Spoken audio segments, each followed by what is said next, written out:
Ladies and gentlemen, welcome to Spawncast episode 282. Max is actually out tonight, but fortunately some other people picked up Last of Us, so we'll still be talking about that, which means Jordan Fringe is going to talk about video games tonight. Jordan, how are we doing?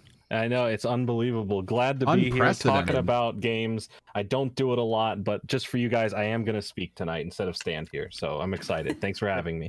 Good to have Jordan here. And our guest tonight, we have Jeff Grubb. Howdy, how's it going, everybody? I'm glad to be here. Good to have Jeff. I swung by the Friday show with him. You did. Yesterday. It was a lot of fun. It was a good time. Yeah, thanks for doing that. I really appreciate it. Not a lot of shows I go on that we talk about Earth Defense Force and Pokemon Go in one shot. So it was fun. We try to cover our bases over there. Absolutely. Yeah, absolutely. Very good. Like I have Jeff's channel. dope. Yeah. No. Link down in the. We don't try very hard. We just make the show happen. I write some stuff down. We talk about it. Yeah, OJ's got it. No, it was a good show. I'm just joking before people start going crazy. Your show sucks too. Joking around, guys. I got Jeff's channel linked down below. Make sure you check him out. But you probably already see him on Twitter, just randomly online in different articles at this point. So then we have Miss Click. Hi. What's going on over there, Click? This was a gift. I was wearing it. So that's why I'm Yoshi today. But it's my final stream in this room, so I'm moving after this. Oh, that's exciting. That's exciting. Oh, So that means you get to set up a room like blank slate, right? Yeah, it sounds good in theory, but then you realize like how much stuff goes into it, and That sucks ass. everything has to move in boxes, like everything. So Moving's Yeah, I'm trash. I hate stressing. moving. yeah. Yeah. But so we'll see a different setup next time then when you're able to come back on after getting everything It'll be set a up. makeshift in a temporary place, and then they'll put me up in the actual place after. So hopefully everything goes smoothly. All right. Then we have OJ Player Essence holding up the pre-show. Yeah, pre-show was dope. Had a lot of fun there. A lot of interesting peeps rolled through. So thank you guys for the pre-show stuff. It was really good this week. Viewership was really good. So thank you guys for coming out. Yeah, welcome to Dave. What's good, new member. And guys, remember we have the pre-show, we got this show, then we got the after show with RGT. So it is actually quite the block of streaming going on Saturdays. Well, you get different vibes from it. That's a good point. None of the shows are the same. They're definitely not the after show. Sean, how are we doing tonight? My show might be a healthy mix, I guess. I was doing all right until some bastard put GameCube in his title today of his video. I thought you were joking. I thought you were joking, and then I looked at my sub feed and I was like, "Oh, this son of a bitch! No, I look like such a copycat." I meant to put it in there, but I titled it at like 1:30 in the morning last night, and this morning I looked at it. And I was like, after you mentioned it, I was like, I really forgot to put GameCube in the title. Wow. Okay. So I went and did it, but it's fine. It's fine. I didn't put GameCube in this title either. So there you go. Good to have Sean here after show after this for however long. I don't know. Probably about an hour or so. My back's until enough people me. get offended, they have to end the stream. Yeah. Okay. Very good. And then we have Nate the Hates joining us. Yes, with a very vocal chorus of crickets. Yes, good to have Nate here for the start of the show, not just randomly popping in. Anything's happening. Then we have Evan. Yep. Good to have Evan here. All right. Good. So we have actually quite a bit to talk about tonight, and I feel like two of the topics are gonna get out of hand as it is, but we got because it's beginning of September now. We got Direct and PlayStation events being rumored all over the place. We're talking about GameCube, Metal Gear Solid. It's all over the place right now. So we'll touch on some of that stuff. Something could even happen this week. We'll see. But then we got to talk about Halo Infinite and the 343 stuff. That was the internet caught on fire after that. And then The Last of Us Part 1 came out on Friday, and actually Jordan picked it up. I checked it out. Max did. He's not here tonight. And then Sean actually watched streams for it. So we have 2.5 people to talk about it. Nice. So let's start off with a Discord question, Evan. Besides Saints Row, what other games have you hate beat recently? Well, Saints Row, I did hate beat. I did that, and the ending was not very good.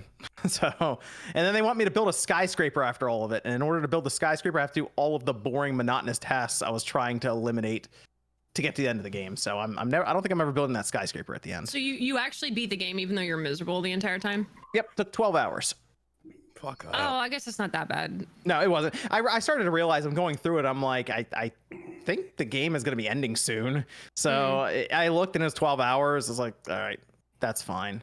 What game did I like hate beat other than that? I mean, that one was really bad. I have to look at all the games I beat this year. I'm pretty bad. If it's a game I really don't like, I have the biggest trouble like even going back to it. Sometimes I'm pretty stubborn and I'm like, no, I'm beating this game. I mean, it has to be crazy. It'd be like, oh, this is an 80-hour experience. I'm like 10 hours in. I'm like, nope, Assassin's Creed Valhalla, it's not happening. That I hate beat. Assassin's Creed games for me, like just randomly. There's been a few that I've purchased that I'm just like, I don't like this game, but I just beat it. The older ones, I think like after Assassin's Creed 2, I know people like the Ezio ones, but just some of those I just really disliked. I just still beat them though. I think it has to be Valhalla. Like I wouldn't say I hate Valhalla. That was the hardest hate beat for you if you did. And like, Jesus. Yeah, you complained about that game a lot, and then you're like, I complained about it. 110 Triple hours. digit hours. I still liked it enough to still keep playing it, but I was just stubborn and kept going. I think I ended my journey on that at 130. Just a masochist, man. It's okay. Yeah, no, absolutely, I am. A lot of these 100%. games, I was like, Ghostwire Tokyo. I actually ended up enjoying that more than I thought I would. Horizon, I liked. I beat Balan Wonderworld. And, that's a good one. That's a good You'll one. have to tell me about it. Yeah. But did you have to? I did have to beat it for the review as per my review editor at the time, Mike Minotti. He said you have to beat this if you're going to actually give it a review score. So I beat it, and then I think I gave it a 2 out of 5, 1 out of 5. I think I gave it a 1 out of 5. Yeah. Oof. We have another Discord question, Evan. We got a guy who recently got an Oculus, was bringing it to visit his family. He's wondering about any casual VR game recommendations since his mom probably won't like Resident Evil 4. There's some VR golfing. It's not bad. There's a few like not hardcore games on there. Beat Saber is just kind of fun in general for anyone. Super Hot's easy to get into if you want to step it up a little from there. Are there any like the non-game ones where there's like roller coasters and stuff there's too? those. You can do it. You can get like harassed sexually by an anime character. What was the other one? I think it's Keep Talking or We All Die. That can be fun for families. Experience. Yeah, that's the real. Yeah, that's a good one. Yeah. Yeah, anything where you can like, I like the ideas of being able to explore different locations in the world without having to leave Google your house. Maps. Anything like You're literally just talking about Google Maps. You can do that. But like in VR, where you go there and like basically get that Google Earth VR game it's actually insane. is awesome. Yeah, it's so really good. high resolution. Yeah, I like it a lot. Whoa. Sounds like a good one. So let's start with Last of Us Part 1. We'll get that out of the way now. Jordan, how far did you get into it? You like, I figured you would have plowed through that game because you've beaten it so many times. I think where am I at right now? I am in the sewers after the Pittsburgh stuff. Is where I'm at, which is where you have those other characters you meet. Yeah. Yep.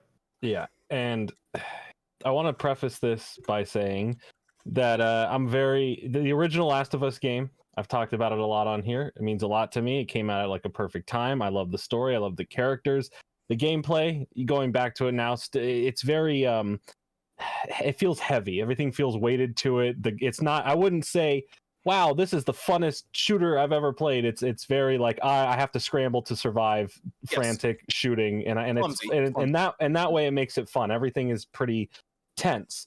And of course, announcing this remake, to me, in a lot of people, it's like, why?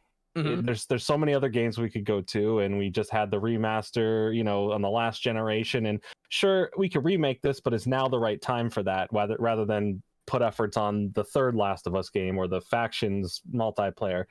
And the game itself, visually, is improved. I know originally when the screenshots came out, it was like, well, what's a lot of the differences here? But playing through the game, it feels like a late PS4 or early PS5 game. It looks really, really good. It's very environmental. Better, yeah, the environments in the game are gorgeous. They did a great job on making it look incredible. Lighting's really good too. Like the lighting is great. Like indoors where the light comes through the windows and stuff. It is impressive there. The sound is also fantastic. They did a great job on all that. The acting is great. And what I love about having these newer graphics and how well immersed it is that immersion is everything feels tense, if not tenser than I originally played it. These encounters with the hunters, or just these tense moments with clickers, it definitely feels not scarier, but like I'm like on edge more than like what I remember playing the original one. It feels like I'm more into this world than ever before. The emotional moments, the conversations, they hit just as hard, if not harder, because of the performances with the visuals. It is a fantastic experience so far if you like The Last of Us. Yes. That being said, all that being said, still do not see a point for why this game exists. I think the problem is that PS4 version of the game. Like, let's just say they never did that, and they were like, you know what? It's like how Gran Turismo 6 came out on the PS3, and they weren't like, let's get it on the PS4. This needs to be. They just left it on the PS3.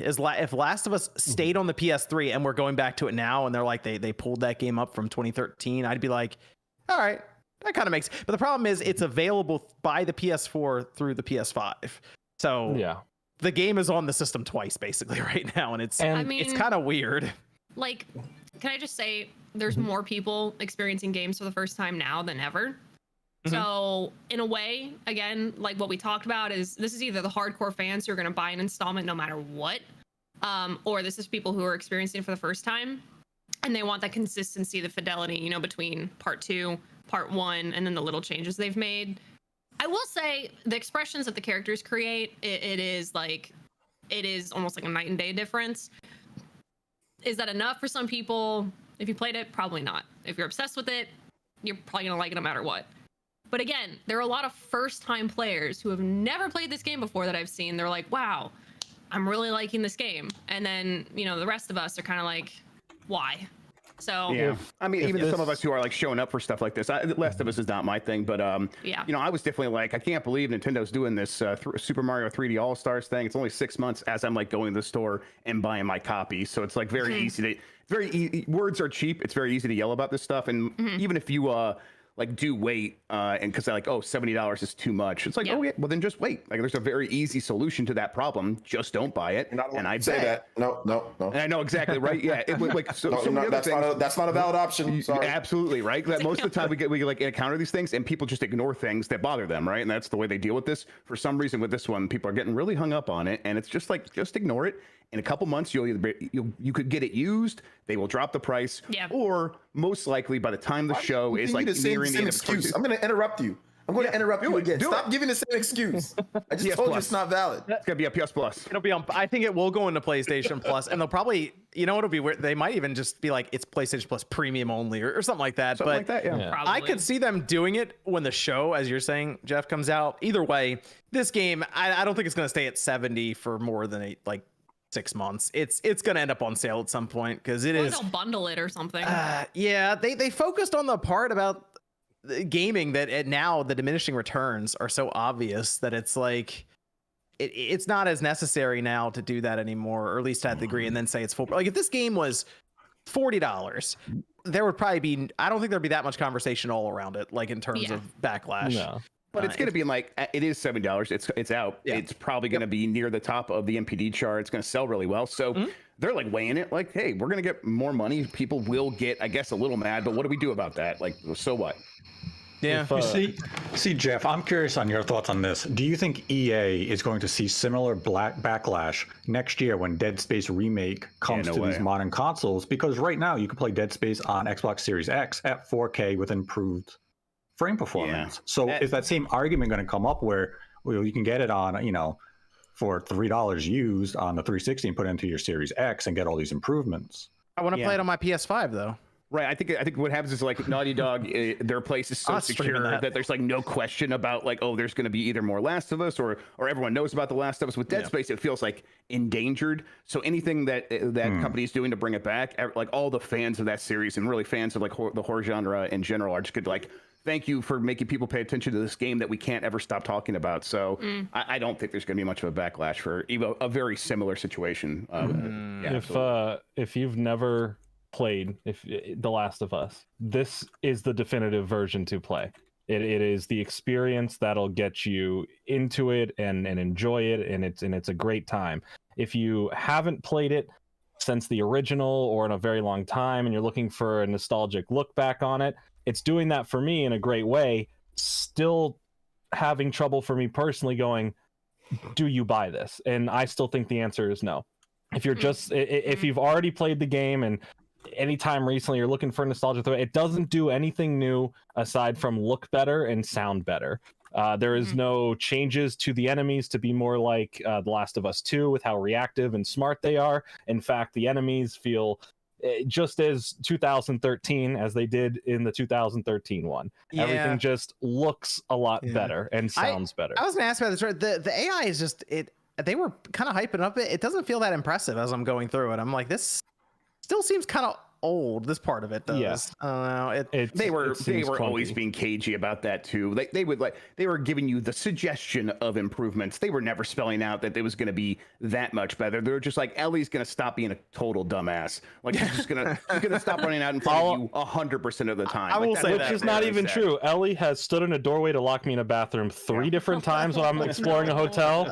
The only thing that she has been great for is that more often she's going, "Hey, look at this," and she'll hand me ammo. Yep. That is, I've noticed that has happened more. She still gets in the way most times. The problem is the Last of Us Part 2's gameplay. I mean, just stomps this game in terms of that. Oh, 100%. It's not even close when I'm playing this. I'm like, you'd think Part 2 is just better. With a lot of remakes these days, they do take some liberties and do some changes. And with this being as they say, from the ground remade, I was expecting, and I think a lot of us would be expecting, hey, why don't we implement some of those enemy strategies or how their AI operates into this game since we're just remaking it? It's not a remaster. You have nothing to start from. You're making it from scratch. Why not throw in just a little bit to make the experience, even for old players who've already played the first one like myself many times, a complete new experience? Make it new challenges, new enemy patterns. Like that would have made me go, okay, $70 and it's basically a new version of the game with all the good stuff we love, just some really cool implements. Maybe 70 is still a little bit too high, but it's still exciting me to go and play through it. Surprised they didn't just include Last of Us Part 2 with it. Part 1, Part 2 sort of bundle. Yeah, by the time the show's here, yes, that'll bundle happen, it all right? up. Be like, hey, you're looking forward to the show, or you just saw it? Come check out this entire bundle you buy for $70 and you got everything. It's like, oh, okay, cool. Part of me is curious if like Part 2 was more widely loved. Jordan, you said that it's the definitive way to play it, or the definitive version of the game. It might be one of the what the hell moments. That was worse than what I do to her. Jesus Christ! Click is talking. You do it on purpose. She's going through a statement. OG just comes in. Oh, I got a question. Quit talking. I didn't hear. Do you have her turned down or muted? Do I? I mean she's going through an explanation for what just happened. Either that or oh shit, for real. I swear I didn't hear. I swear I didn't. Jordan, I thought somebody said, oh shit. Sorry, go ahead, Click. Let me just be quiet. The context takes that. Right. What were you saying, Click? Then we'll go to OJ's question. Do you even remember? It's okay, man. Fuck you too. I was gonna ask Jordan a question.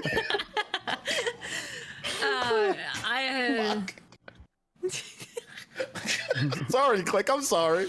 I swear I didn't hear anything. I was gonna say, a part of me is curious. Do you think this reception would be nearly as drastic if Part 2 was loved more than it originally was? That's a good question. I think that does play a fact. I think just in the gaming space in general, people obviously care about where their money's going, and I think there would still be like I don't know, we just got the remake. I still think there would be some sort of uproar or backlash.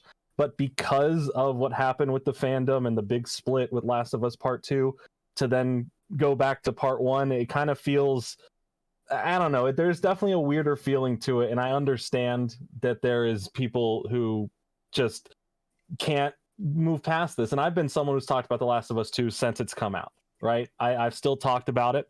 I have my goods and my bads with that game, my pros and my cons. But it has not affected the way I look at the first game, personally. The only thing I am judging the first game on is my playthrough experience, which has been great. It's a great time to replay this game and see these characters again and enjoy the story I liked more. But it just doesn't feel worth the price. There is nothing here worth, especially taking out cool. You have the DLC in there. That's fine. you don't have the multiplayer. And for me, that also is like, we're paying more for a lot less. The visuals are nicer, but that's not going to hold everyone's attention. You know, they're going to play through it once and go, okay, that was a fun thing to revisit, but was that worth my time? What was your question, OJ? Anything to say? I'm done. No, I wanted to ask Jordan if nobody else is talking. Anyway, so I was saying, yeah, I really. You said it's the definitive version. So is it better than like the PS4 version that has like the multiplayer? Because this one doesn't have multiplayer, right? Yeah, all it is the main core game and the DLC attached to it, and higher visuals and sound. And I've heard so many people talk about how great the multiplayer is. I've only Multiplayer played was it a great. little bit, It was I very can't fun. speak to it. It was great, and the reason why it isn't in here, and we thought hopefully this new factions would be bundled, is the fact that they're just saying, hey, factions, which was great for what it was, and they want to take it and build it into something completely new. The bigger maps, large scope ideas, and that's great and all, but there's something about what made factions work, and I don't know that we'll ever be able to get that factions again. I thought about that multiplayer a little bit, Jordan, with this faction stuff. I mean, when we're right in the beginning, obviously, like 20 years later, there's like a whole 20 years gap where they could just drop this multiplayer in, and everyone like kind of coping with the apocalypse and setting up like tell the factions story and stuff, and everyone's basically taking part as maybe they have a bunch of not teams but like factions set up around this large area, and you guys just kind of group up, and it's kind of like Division 2 but in Last of Us stories. That could actually be cool to do it right, but it's got to be good if they took multiplayer out of this basically to go make it into its own thing. So good or predatory? Was that? I said good. It has to be good, or it has to be predatory. Yeah. Well, you mean addictive and microtransactions? Well, yeah. it's gonna be one of the two. But as far as if we're just talking about The Last of Us, the game itself, it still hits just as hard with those emotional beats. Oh, it definitely does. That opening scene to then when it cuts to 20 years later, and the first thing you see is his broken watch. It's still just, it hits on a different level emotionally, and the storytelling is still fantastic. The characters are all the same. They didn't, so far at least for where I'm at, there's nothing that's changed to the story. It's still the exact same game, same dialogue. Is it mainly the end of the stuff that they're changing? It's just like minor things, right? Like facial for the doctor and... Yeah, so there's a couple character, like Tess, which is a character very early on in the game. Her face and hair, like it looks a bit different almost to it. It's like, oh, yeah, this feels like a different character. Like the acting and the performance is the same, but it's less like, oh, I know who that is, and more like, did you change your hair? Like, what's going on? Like, it's fine. It's just a little, it's little differences like that. Other than that, it's still the same game. They definitely turned up the gore in the game as well, like the gore system. So like one of these guys will reach for you, and you'll hit him with the revolver, and their entire arm will just explode off. And it's like, whoa, what? I don't remember that happening like that. Like how they have like entire organs like flying across the field and stuff. It's pretty serious sometimes. So. Those kind of things that weren't possible back when making the PS3 version, they just kind of emphasize more, which is why it's kind of more of a letdown, where we can have such cool new visual gore and you know, stuff like that, but not have the enemies be a little bit smarter or have forethought, or you know, Last of Us 2 changed the game for how enemies can react to where your character's at and what's going on. So let's go to Sean on this real quick before we move on, since you were a viewer of this game. You're one of those people now. Well, I watched two huge fans of The Last of Us. I watched Jack Move Johnny and Broken Games HD play it, and they both pretty much said very similar things. I think they're still enjoying the game, you know, because they enjoy the core game. But from what I watched, it seemed like maybe people got the wrong impression with saying things like, oh, built from the ground up and blah, blah, blah, because there's still lots of stupid ass AI moments, and they're both playing it on the grounded mode as well. I literally watched, there's one part where you go through like the center thing and like Ellie's with you, and there was like guards and stuff, so you got to take out the guards. I literally watched Ellie run because Joel was in a hiding position and Ellie was trying to catch up, and she literally ran in front of a guard, and the guard was just like, whoop-a-doop-a-doo, I didn't see you. And it's like, Jesus Christ. And some of the deaths that they had were very strange. Like they couldn't explain it. Like Jesus Christ sharpshooting. You know, it looks like The Last of Us, but better with little small quality of life improvements. And if you're a big fan of that game and for whatever reason you didn't play it on the PS3 or the remastered edition, the first remastered edition, I can understand why people would want it. I have no interest. For $70, I have no interest. Like, I know what happens in this game. I understand how it works. Yeah. Okay. There you go. Yeah, I think with the remaster remake conversation is very subjective, and it depends on how much you like the game. Like, I bought this one, and I'm sure I'll buy Metroid Prime HD for $60 when that drops.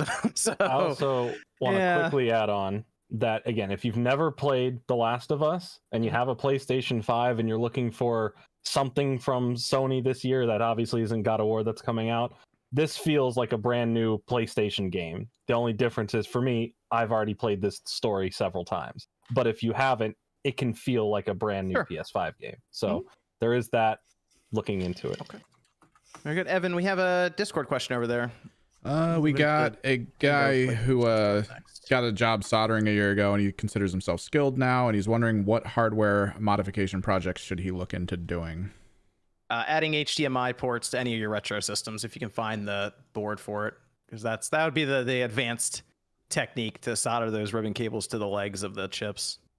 So it is not easy to do. Not many people can do that. So that's where I'd go next if you can. Or if you want a one that's kind of fun, you can also, although they've kind of made them no solder mods now, the Game Boy Advance IPS screens used to be like you have to solder quite a few things, but not as much now. I would look into that though. Either add an SD card slot to like a PlayStation 1, or just start adding HDMI ports to your 64, your Dreamcast, whatever you can get the board for. All right, let's go over to the PlayStation and Nintendo rumors for events. I mean, we're in September now, and everyone's expecting a lot of stuff to start happening. I don't know if it's, I guess it might be because Tokyo Game Show is like right in the middle of the month. Yeah, because that starts on the 15th. So, well, I guess it'd be 16th. But right, basically in the second week of September, we're going to start seeing Tokyo Game Show happen. So everyone's like, well, we'll probably see Nintendo and Sony do stuff pretty soon then, just in case games want to be shown there too. Well, they kind of have to. Yeah. After Splatoon 3, 2 games have a date, and one of them is technically the Pokemon Company. The other game is Bayonetta 3. Yeah, but that's reliant that you actually think Nintendo gives a damn about the Tokyo Game Show, which they don't, and they don't attend. So Nintendo isn't reliant on Tokyo Game Show. Didn't they used to have Space World that went alongside of it or something? Yeah, like it was their own shit. Ago. That was 20 years ago. Bring back Space World. Bring back Space World. I'm there with you on that one. I like the idea of Space World. Let's do that again. People can get mad at Zelda. Yeah. So look, let's just keep it a buck with all this bullshit. All right. Yeah. Nintendo, Sony, I don't give a fuck what company it is. Am I getting Metal Gear Solid? Oh, here we go with the Metal Gear Solid. In the month of September. Okay, there's way too much bullshit rhetoric going on online with people teasing this and teasing that. Don't tease me. I said in my video today, I want Konami to exploit me like an 18-year-old girl who just moved to LA who's on a casting couch. Okay? Exploit me. Exploit me and my love of Metal Gear by giving me these games available on modern platforms. Cut the show off right now. So, look, Konami, Sean already gave you what you wanted. They gave you the Cowabunga collection, right? They that's the thing. They're good at outsourcing compilations. There you go. Or outsourcing their IPs. Outsource it. Give it to someone. What's Dennis doing? Get Dennis Dyack back. Make some more Metal Gear Solid. Where is Dennis Dyack? That man disappeared. He's on some Vision Quest somewhere. Who knows? That man's gone. I mean, really, you can, if they wanted to do it, Konami could show up at any event and be like, here's Metal Gear Solid, and just kind of walk off the stage, and that'd be it. Exactly, be fine.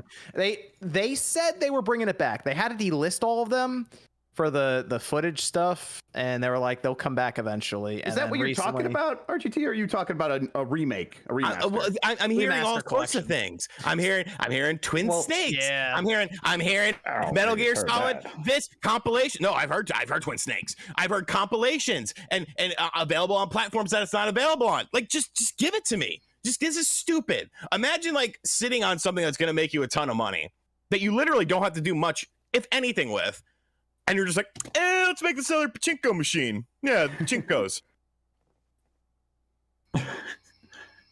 I like the idea of doing a Metal Gear collection again because they did the HD collection. Yeah. I feel like you got to get all three of them in there though. You can't just do like this weird 2 and 3 mix. And I don't think you're gonna grab Twin Snakes, even though the control scheme lines up better with 2 and 3.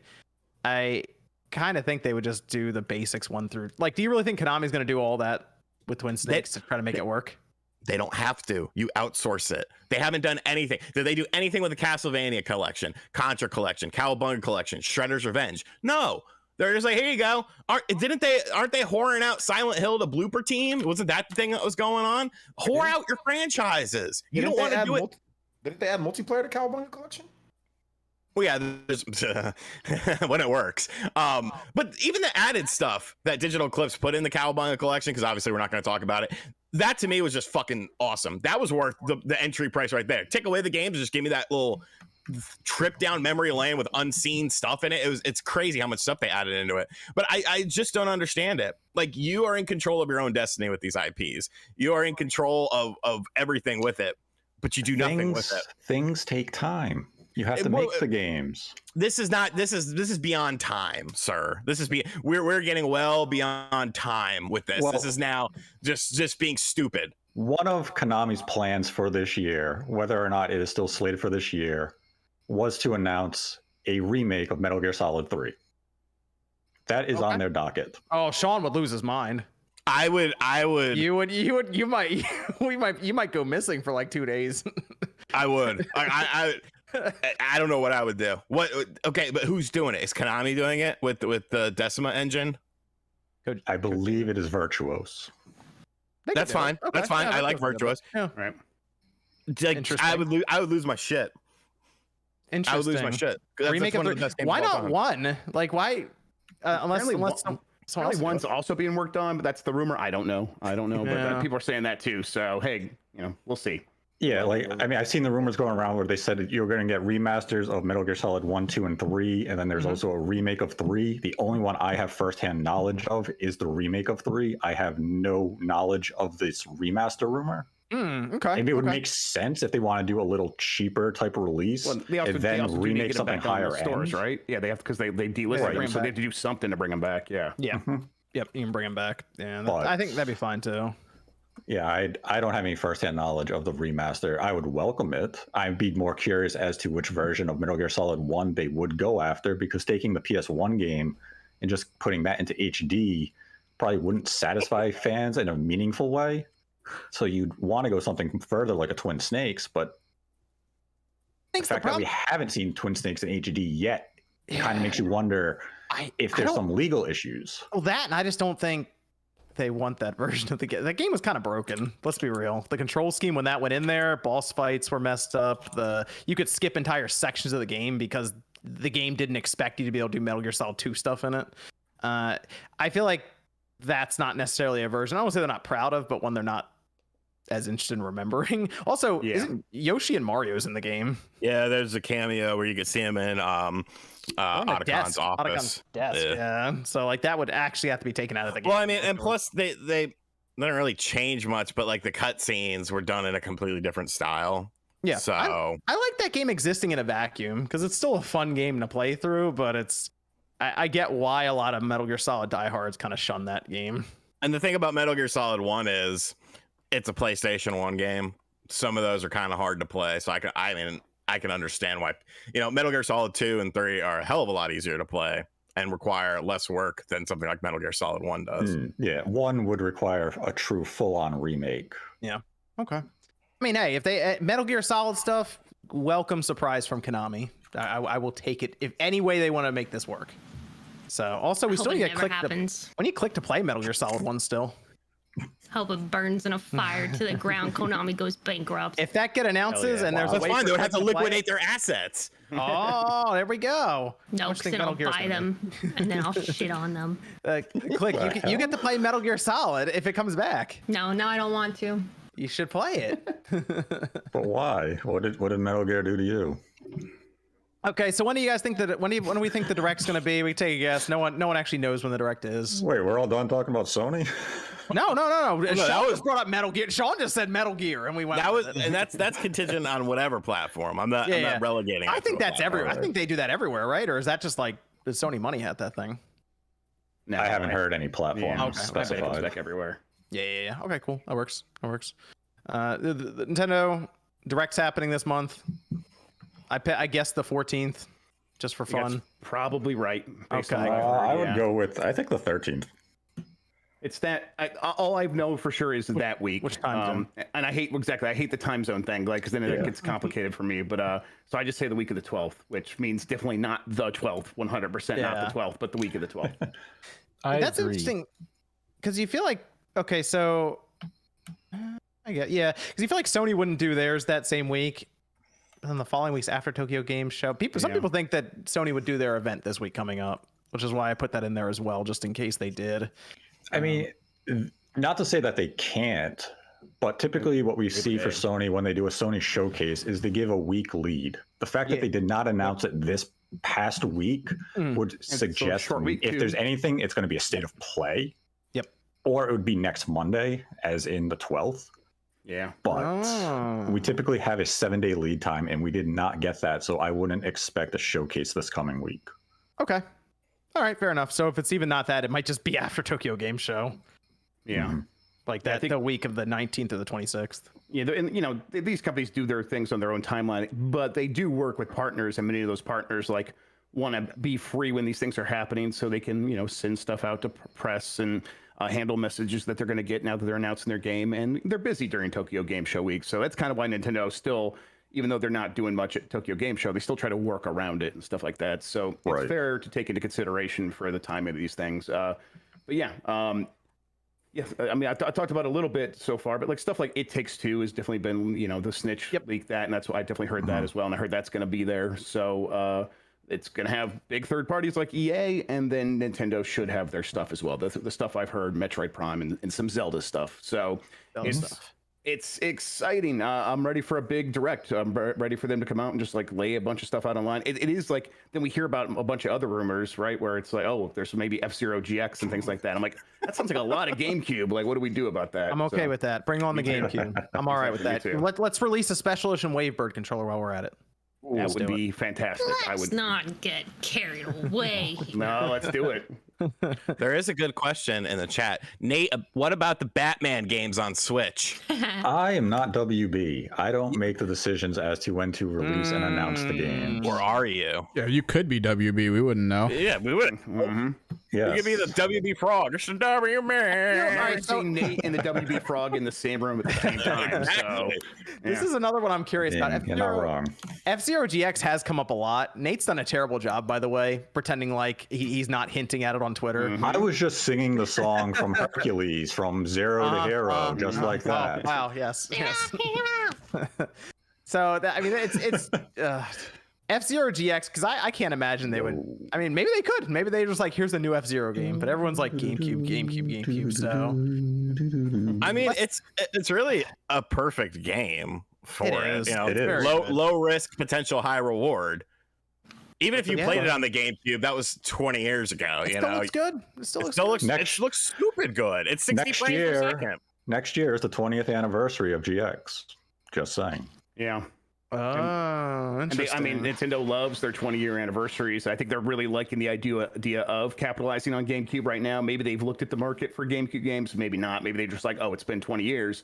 That's a big round number, and we like that. And we've seen them celebrate 35-year anniversaries. So, of course, like big 20-year anniversaries, I mean, that's definitely what they're at least going to line it up. Who knows if they say 20-year anniversary? I imagine they probably will for Metroid Prime. But even if they don't, it's what they're thinking, like back in the back of their head as they're doing these things. And that's, we and other people have been hearing that sort of thing for a long time when it comes to Metroid Prime. And then more recently, it's like, okay, no, definitely this holiday the game is coming. So, that could mean December. I would bet it means November, though. So we got 20-year anniversary. All these GameCube games. We got Metroid Prime, F-Zero, Wind Waker, Twilight Princess, the best version of Twilight Princess. That's a lot of GameCube stuff. All right, so let's just pretend like this is just a GameCube only direct. Could you imagine? Let's just throw one more in there just for fun. What's the other? Okay, Click says Star Fox. Twin snakes, baby. Let's fucking go. Twin snakes. Oh gosh. Okay. The other dynastic game then, Eternal Darkness. Honestly, if they had Eternal Darkness in there, I think people would lose their mind. That would mess with some people too. What if Eternal Darkness, because it would always do that fourth wall breaking stuff. What if you need to update some of those. Like the CRT stuff isn't gonna fuck with you. Screen. Dude, what if they had it? Someone did say 1,000-year door. That'd also be really good. Well, yeah, of course, yeah. What if they had an Eternal Darkness where you go to turn your switch on out of sleep mode and portable mode, and it puts up a picture where it looks like your screen's cracked for Eternal Darkness? They can also do that. Your switch is overheating and it's shutting down and stuff like that. Yeah. They can do all kinds of fun stuff with that. Well, wait a minute. People's switches do overheat and shut. Even better. Yeah, exactly. So it'll work. They used to make it like, I think the game would pretend like it was the demo version at one point. I'm sure there were a couple people who took it back to Blockbuster or whatever. Like, what did you? The demo disc would be corrupt. Do people know what we're talking about? We're talking about sanity effects. These are sanity effects in Eternal Darkness. Where the game would mess with you as the player, and it would be like pretend it was turning down the volume of the TV, and you'd be like, "Where's the controller? Is someone sitting on it?" It's like, no, it's just the game thinking you're crazy. It's with the old school green volume metric. CRT green, yes. But see, back in the day when you played it on a CRT. So you're like, what the fuck? So you actually saw that and you're like, what?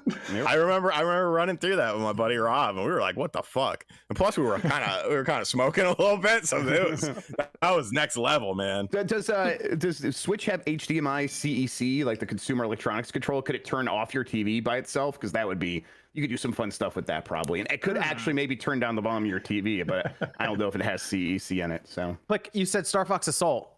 Yeah. Okay, I'd be okay with Star Fox Assault. I'd love to see those Star Fox Adventures. We know we'd love to see that. Listen, Star Fox Adventures is good, but Assault is just all the way, like, I feel like a better package in general. Okay. Like the story to there's a multiplayer aspect you could add in, remap those controls. Why not? There's a lot. Why not GameCube just has so many good games because they also have like Air Ride, they also have the Double Dash. Let's get real here for a minute. Disney's over there just licensing out Star Wars to whoever. Let's get the Rogue Squadron collection on here. Yeah, that would be great. That would be fantastic. I would buy that immediately. Me too. That'd be an incredible reveal. Yeah, there's a lot of GameCube stuff apparently. All right, fine, we'll go with that. But on top of that, or Breath of the Wild 2. We see Breath of the Wild 2, maybe. It sounds like we get the name. I said the word blood. Everyone really fixated on that, and I think people say that? I didn't hear that. So people are like, oh, there's definitely gonna be like an in-depth thing about Breath of the Wild 2. I'm like, oh, I wouldn't go that far. They're probably gonna give us the name, maybe a tiny little teaser. That's all they need to do. Yeah, I think right. And then when they're ready for like the actual runway to the game, then they can do the full in-depth stuff. Do a Zelda Breath of the Wild 2 direct specifically just for that game. Yeah, that would be totally fine. So the name though at the very least does seem very, very likely. The name Blowout. Yeah, the name, hey, dude. First person to actually guess it. Good job, Jordan. No, all they need to do, and the Zelda team I think knows it at this point. All they need to do is give a name because they give a name, and then the theory videos and the free advertisement just runs wild because they've already said like the name is gonna spoil it. It's literally gonna tell us like what's up. So that's all they have to do. And to be honest, I'm fine with that. Like if it's coming out, hopefully March. Maybe a little bit after. I'm fine with that, man. Just let me theorize. Yeah, and I'm curious because it seems like Metroid Prime is like, Jeff, you're a lot of people are very confident about this being there. I don't know how you talk about Metroid Prime HD without saying anything about Metroid Prime 4. Have to come as a pair. You have to talk about it. Yeah. I thought you were going to say The Last of Us Remake. I was I can negate that. I already mentioned the remake remaster subjective thing, and that I'll probably buy that. One's a GameCube that hasn't ever gotten anything done to it. Right. Yeah, you could give it like the real upgrade. It did improve controls when it came to Wii. Yeah, you can make huge improvements to that. It's one of my favorite Wii U games. Right. And it's also never been in HD. Yep. Except for on my computer right now. Right. I get what you're saying. It's not on the Switch. I get what you're saying. It's not like there to just buy on the eShop or something right now.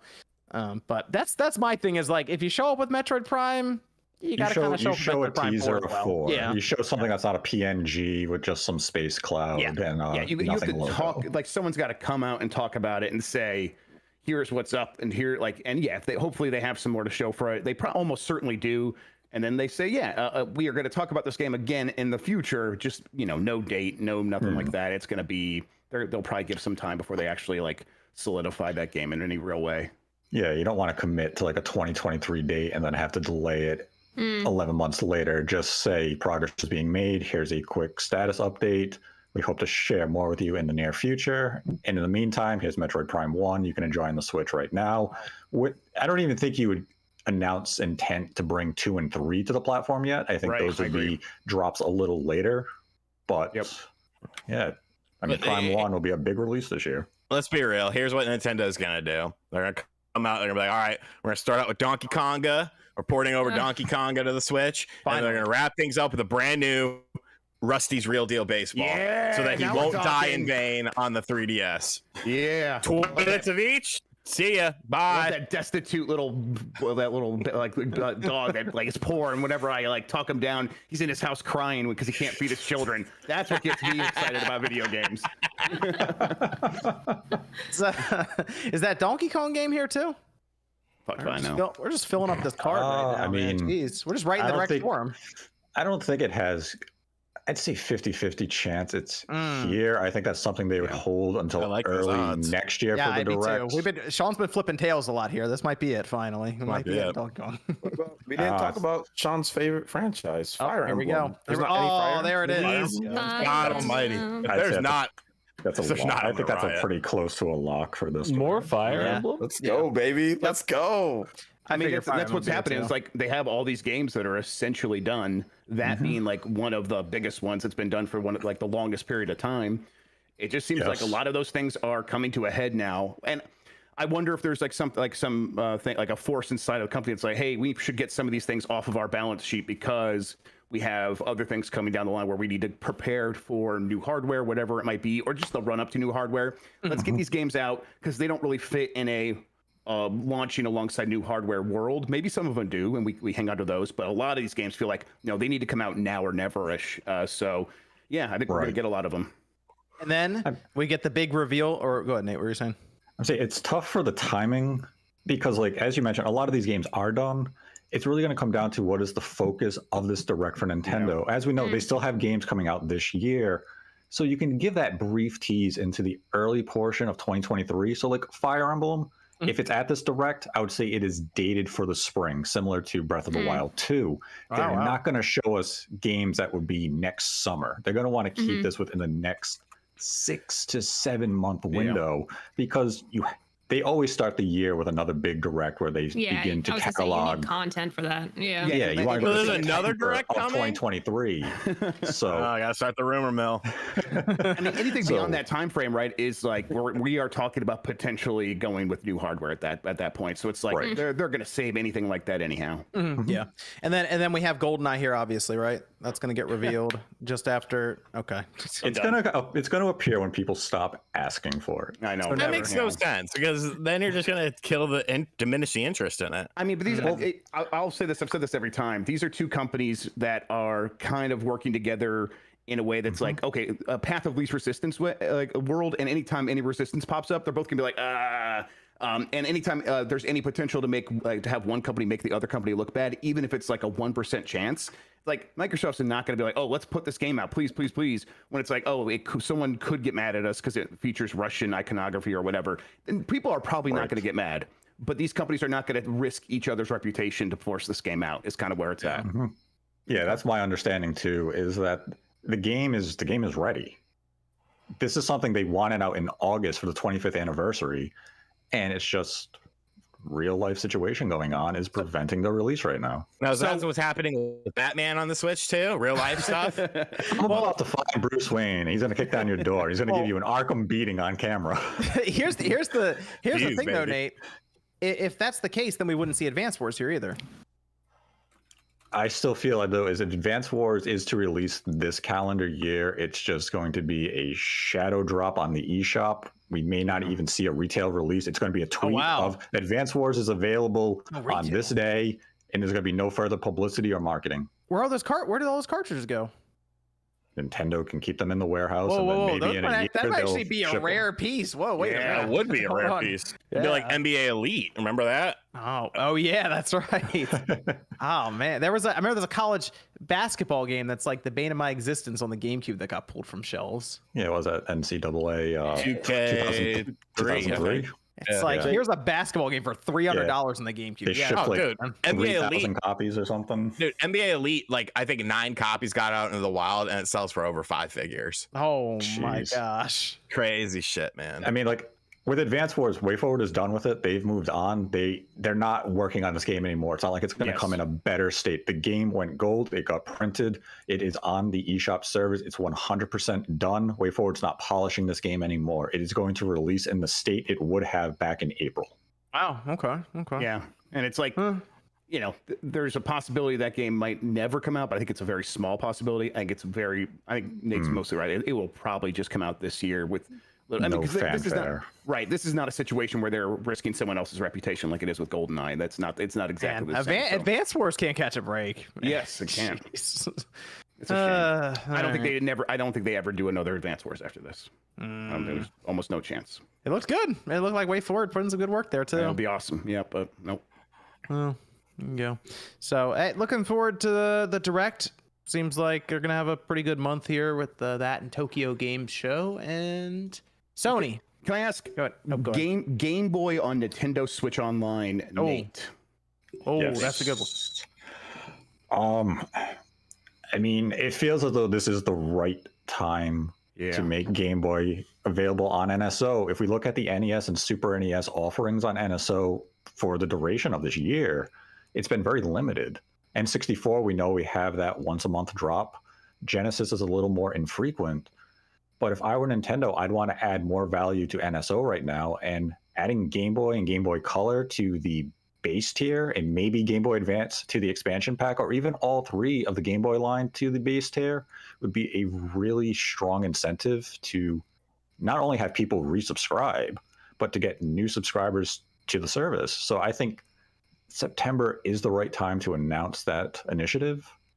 But I mean, this is Nintendo. Game Boy and Game Boy Color, as far as NSO emulation and testing, that finished in around February and March of last year. It was actually complete in terms of quality and everything ahead of Genesis and N64. Yet those 2 platforms came to the service first. So this is just a matter of Nintendo is waiting for the right time to bring these games to the service. But you would think this is the right time to do it. You know, if they have Pokemon like Blue and Red and that has online support, that would actually be pretty good. I'd be okay with that. Yep, me too. Real quick, I want to touch on the Wind Waker Twilight Princess collection before we move on. That we assume is a collection. Nate, you brought up I assume joke tweet that they'd be 60 each, because I don't imagine that is a strategy. Joke. Okay, I figured I'd let you speak on that, because that actually people were talking about that on Twitter quite a bit. So I figured that was a joke tweet, just to clarify for everyone. Yeah, that's a joke tweet. I fixed it for you. I gave the solution. Just be like the most absurd thing if Nintendo really came out and charged $60 for Wind Waker HD and Twilight Princess HD with really no meaningful changes to the Wii U versions. Right. And I mean, ideally, that is not the case. In the perfect setting, it would be a dual pack for $60. I wouldn't dismiss the possibility of these games maybe being $40 standalone, because there is no rule that they have to release side by side. We could get one, let's say, in December and the other one in February or January. You do Twilight Princess, you do Wind Waker, and you do both the Oracle games collection.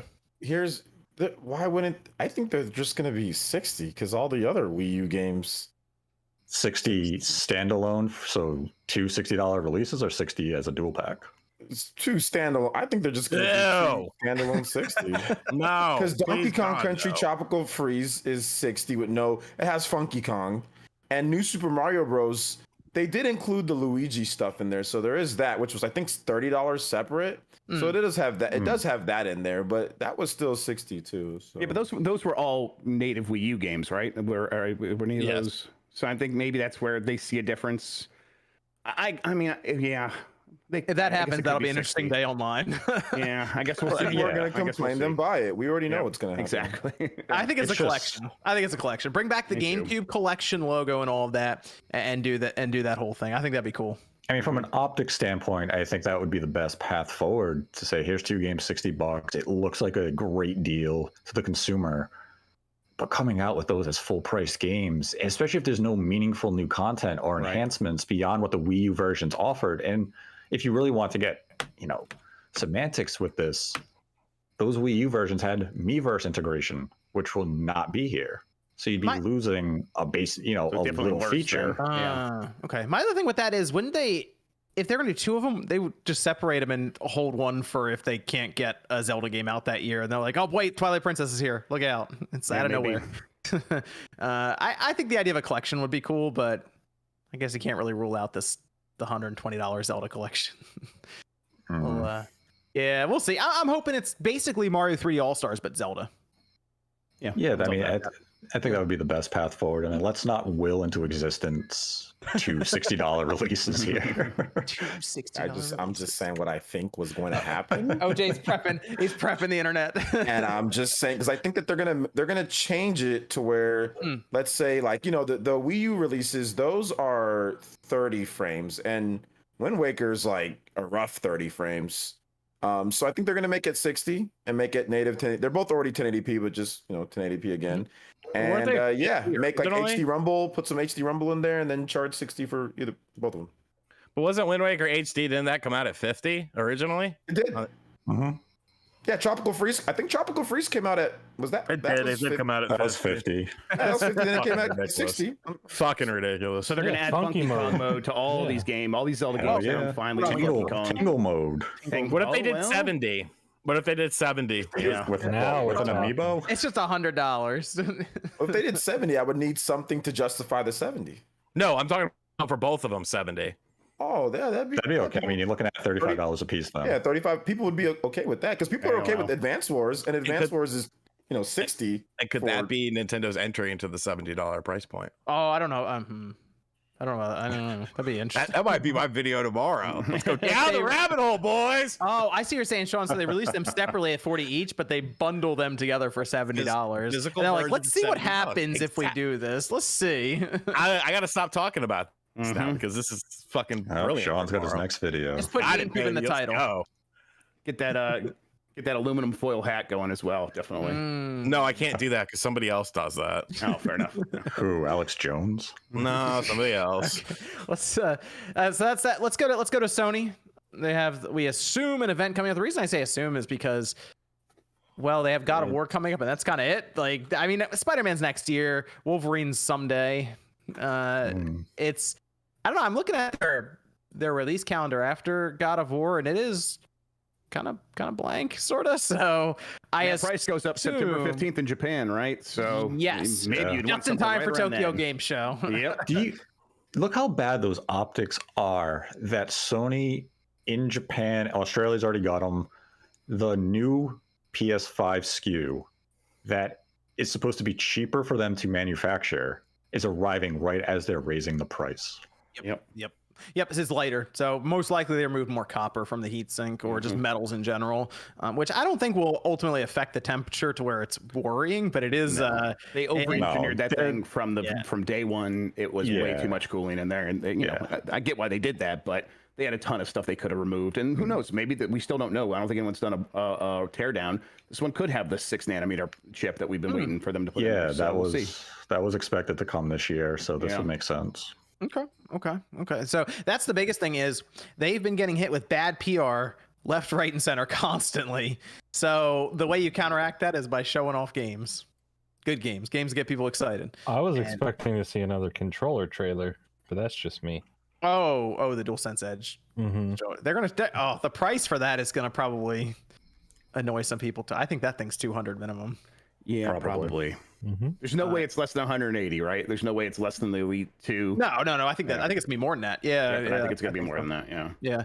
I mean, we'll see. The Elite 3 needs to come out at some point. And that'll probably be more than the Elite 2 right now, anyway. So that'll all go up either way. But the games, because it seems like Sony just has a lot of stuff happening right now behind the scenes, but they haven't shown much of it. They keep doing these weird announcements for the VR, by the way, where it's like, what like their France account randomly on Instagram was like, hey, early 2023. It's like, oh, all right, that's fine. So the pricing for that, they'll probably deal with separately. I don't think it would be in a state of play or anything. That might just be a blog post, because I don't think that's good news when they push that. But I don't know. They advertised the controller. No, but I mean, like the price. When they tell people this VR headset's somewhere between $500 and $600, that's gonna be an interesting day. But they need to show up with games, and I think they will. I'm just trying to figure out what. See, that's the weird thing, is they've already have discussed and shown some games for PSVR 2, even not giving all the specifics around the hardware itself. We know Resident Evil 7, Resident Evil. That's playable 8. at TGS, by the way. Yeah, Horizon. Horizon. So Sony's gone out of their way to announce first-party titles and go to third parties to announce support for this platform, and Sony's just reluctant to really talk about it. Though I do believe earlier this year their intent was to have PSVR 2 out on shelves this holiday. And I mean, several months ago, I was hearing that they were hoping to do a PSVR 2 dedicated event around the month of September. That obviously is not going to happen anymore due to the hardware being pushed into 2023. Okay. But they were beginning to do their marketing message before what we've seen with the screen delays and manufacturing and supply problems. So Tokyo Game Show could be a good window where we start to see a lot more Japanese support for PSVR 2. We get more news about software that will be compatible with it. So you would imagine Sony is going to discuss plans regarding PSVR 2 probably before the year is over, if not in the immediate start of 2023. This thing is probably out in February or March, I assume, early 2023. You would think their fiscal year is... You'd think that they're targeting their fiscal year. Yeah, that's why I'm thinking. I'm kind of thinking March that they push this thing out. Yep. So we would have to see quite a few games between now and then, and just have those ready to ship. They said, didn't they say like 20 games or something would be ready to go for VR2 on launch? That sounds familiar. And we know of like 4. Well, some of them are updates. So they are just gonna have to have an event for that. But outside of that, we know they have 10 live service games in development right now. They pick up Bungie to most likely help out with the monetization practices and updates after these games come out.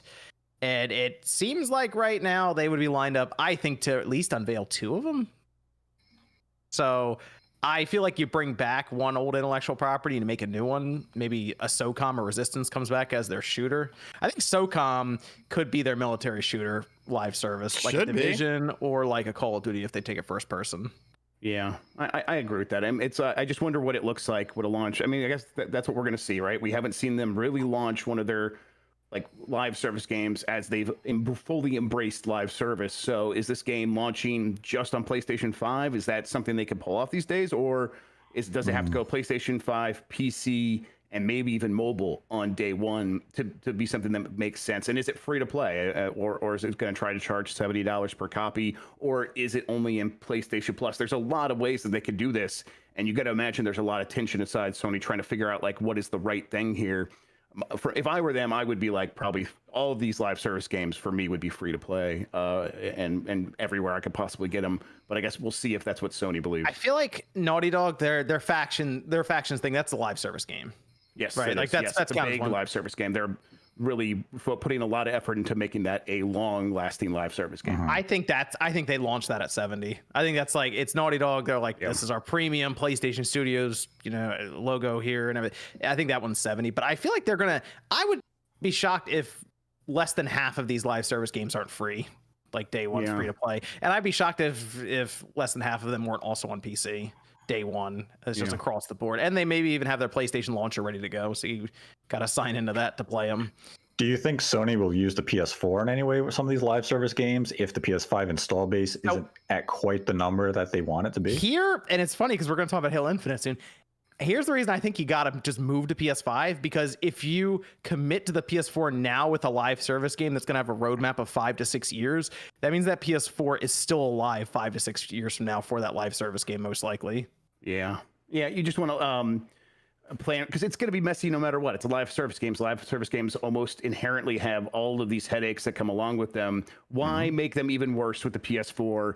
And why not just like figure them out on the PS5? And by the time that you have them all sorted, hopefully the PS4 is just not a going concern anymore, and you could just focus on the consoles right in front of you. Yeah, it doesn't make sense. You can just put it on PC if you're gonna need another system to help out. This PC would be the other system to put it on. Exactly. That's what I would do too. And then you probably don't launch on mobile on day one. That is probably something that comes later, because that's worked fine for just about every other live service shooter so far. Okay. Yeah, I'm trying to think if they have any, like, because sometimes, like, a lot of times Sony will tease a game that's years off. If they let Sucker Punch or Guerrilla even mention anything about a single player experience, like what we just saw with Horizon, but they have something else ready to go. I assume Guerrilla is going to have a multiplayer game set up as a live service, so maybe that's what we see from them. But Nate, is it finally time to get Silent Hill?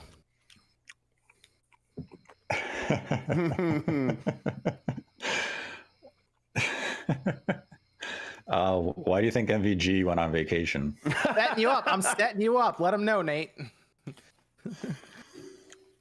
The hour of reckoning is at hand. Okay, don't be that dramatic. Oh my gosh. I think Nate's gonna actually. I think he's finally gonna win. The time has come. I think the time has come, Nate. I think yes. Yeah. Is this? You think it's Sony, or do you think they just do it at Tokyo Game Show? I would say neither. Yeah. Oh, interesting. Okay. Huh. Konami could do their own thing, right? Yeah. Yeah, I mean, why not? Nintendo exclusive at the Direct. Interesting. I mean, Konami can do their own thing. Can they? Why not?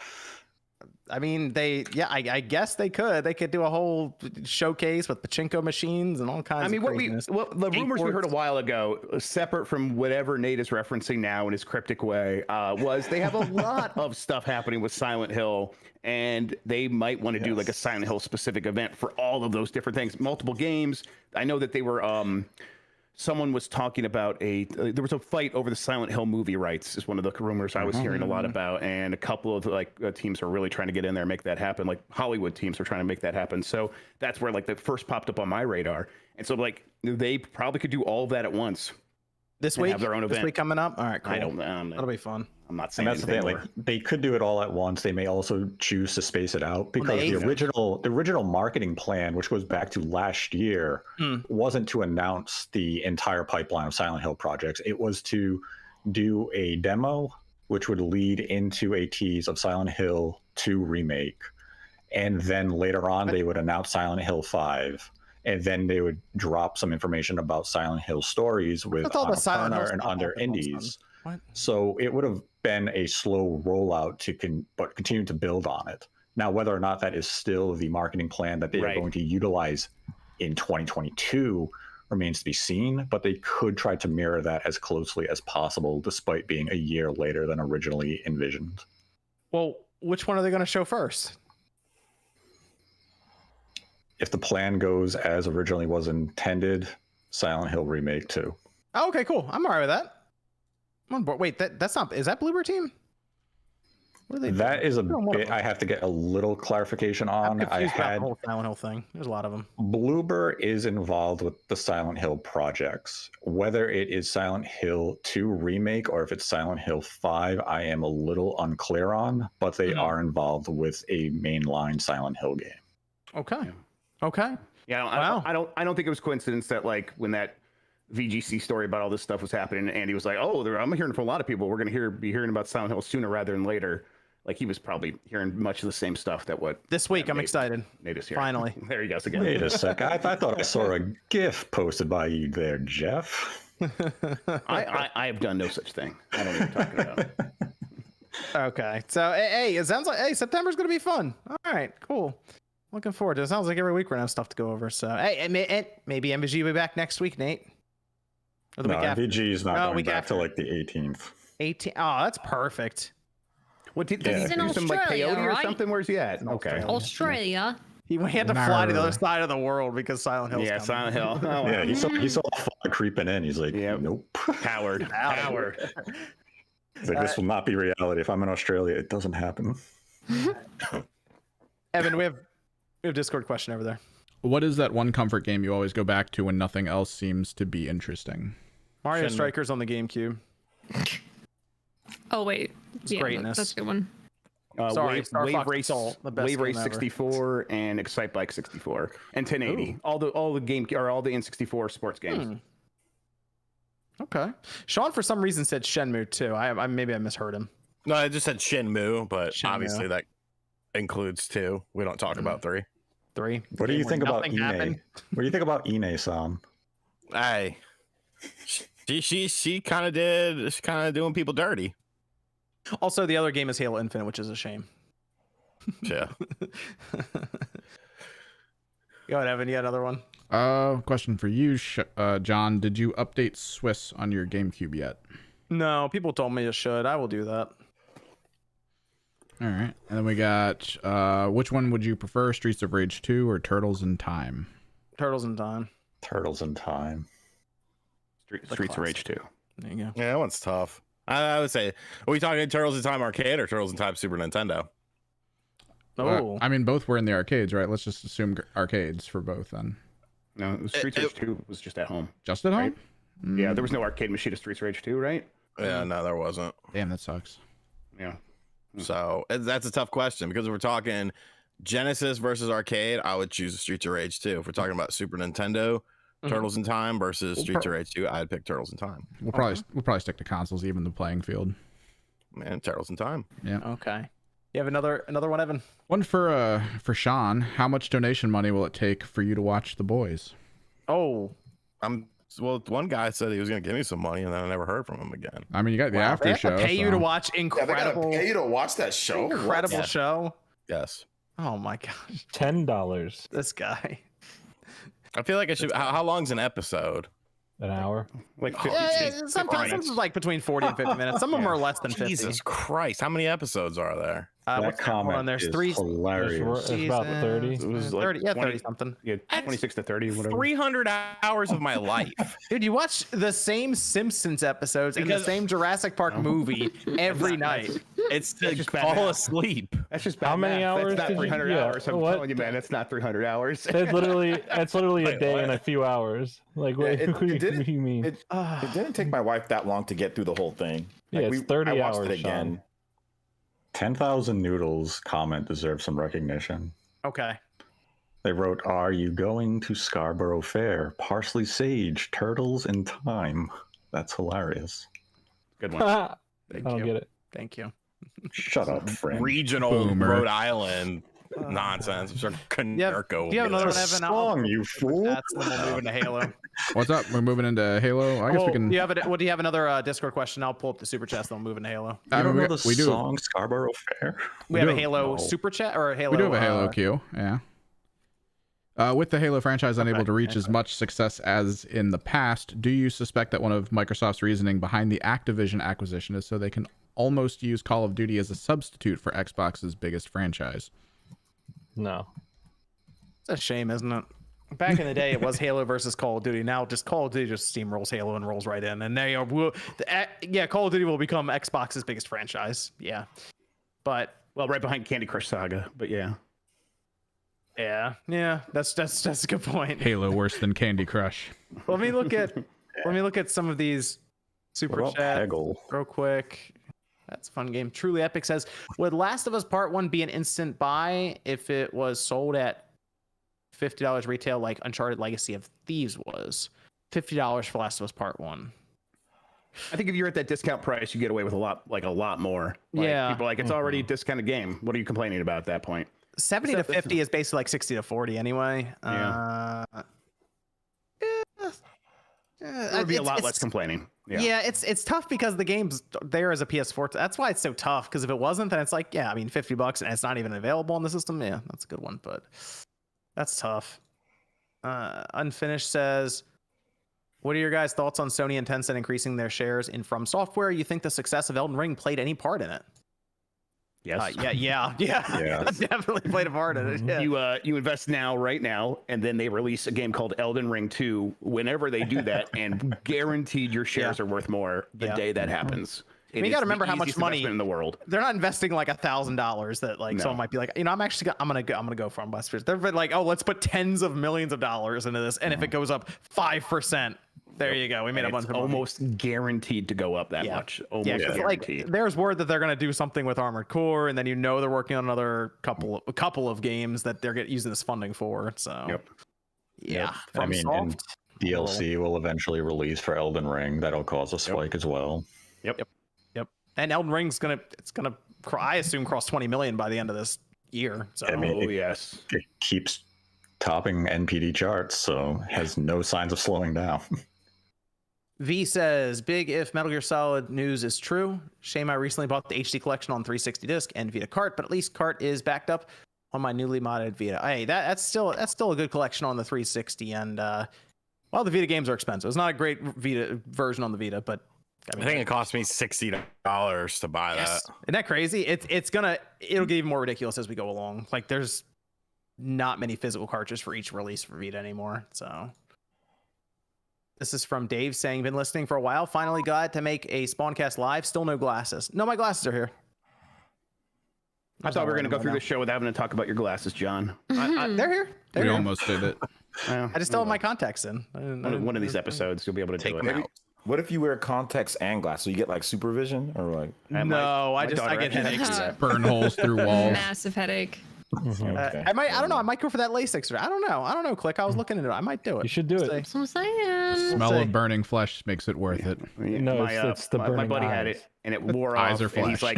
he's like asking his doctor, let me do the LASIK again. Let me do the LASIK again. He's like, you do not have enough eye flesh for us to do it again. No, we can't do it again. And I'm like, that's the most terrible thing I've ever heard. Please don't ever say that again. That's a terrible sentence. Yes. Christabel says, happy birthday, Jordan. Thank you. And then they say, hey, Jeff Scrub, thanks for good pre-show as usual, OJ. Hopefully September to remember gaming news in next couple of weeks. And then we have Mark who says, hi, Jeff. Saw you got the Retroid Pocket 3. Is it sold out? Put an order in, but it just says shipment start August 2nd. I pre-ordered mine like day one. I have no idea if it's sold out, but I like it so far. It's like a little Switch Lite. It's even smaller than that. I like it a lot. It's very cool. I've been playing Excite Bike 64 on it nonstop. So I just bought the 2 Plus. Yeah, it's got basically the same thing as this. Just this one is a bigger screen, really. It's got an extra gigabyte of RAM too, but whatever. This is from Zuck who says, can we get Dreamcast guy in here to defend his 8 out of 10 for Saints Row and 9 out of 10 for Last of Us HD texture pack on PS7 for X? Sean was laughing about that in his stream because he guessed it right. Yep, yesterday. He was talking to Max about that. Max thought it was funny. Max's video went up and my chat was like, oh, have you watched it yet? And I was like, nah, but I could guess what he gave it. I bet he gave it a 9. And everyone was like, how'd you know? I was like, I know that dude. I know what he's going to say and do. I Live for Retro says, can we get Lady Decade on the show? She lives in the UK, so the time difference, and they got like children and shit. So there are people in the UK. It's tough because there are people in the UK and Australia I've talked to about trying to get on the show, and they're like, "Yeah, that's like 5 a.m. for me." Yeah, like, we had Urcha on the show a while back, and that was way like 3 late or 4 a.m. and I was like, "Oh man." So that's the tough part is when the time zones kind of affect things. This is from Justin, a little sticker. That's cool. And then Rabid says the Switch a few years ago scared me from using third party. That was the dock. They said Dockopolis, where it was like bricking Switch systems, the third party ones. Retro Game Core used the Ace Fast 3-port fast charger hub in a video. So are they safe now? I don't know. I basically stopped using any third party docks if I could help it.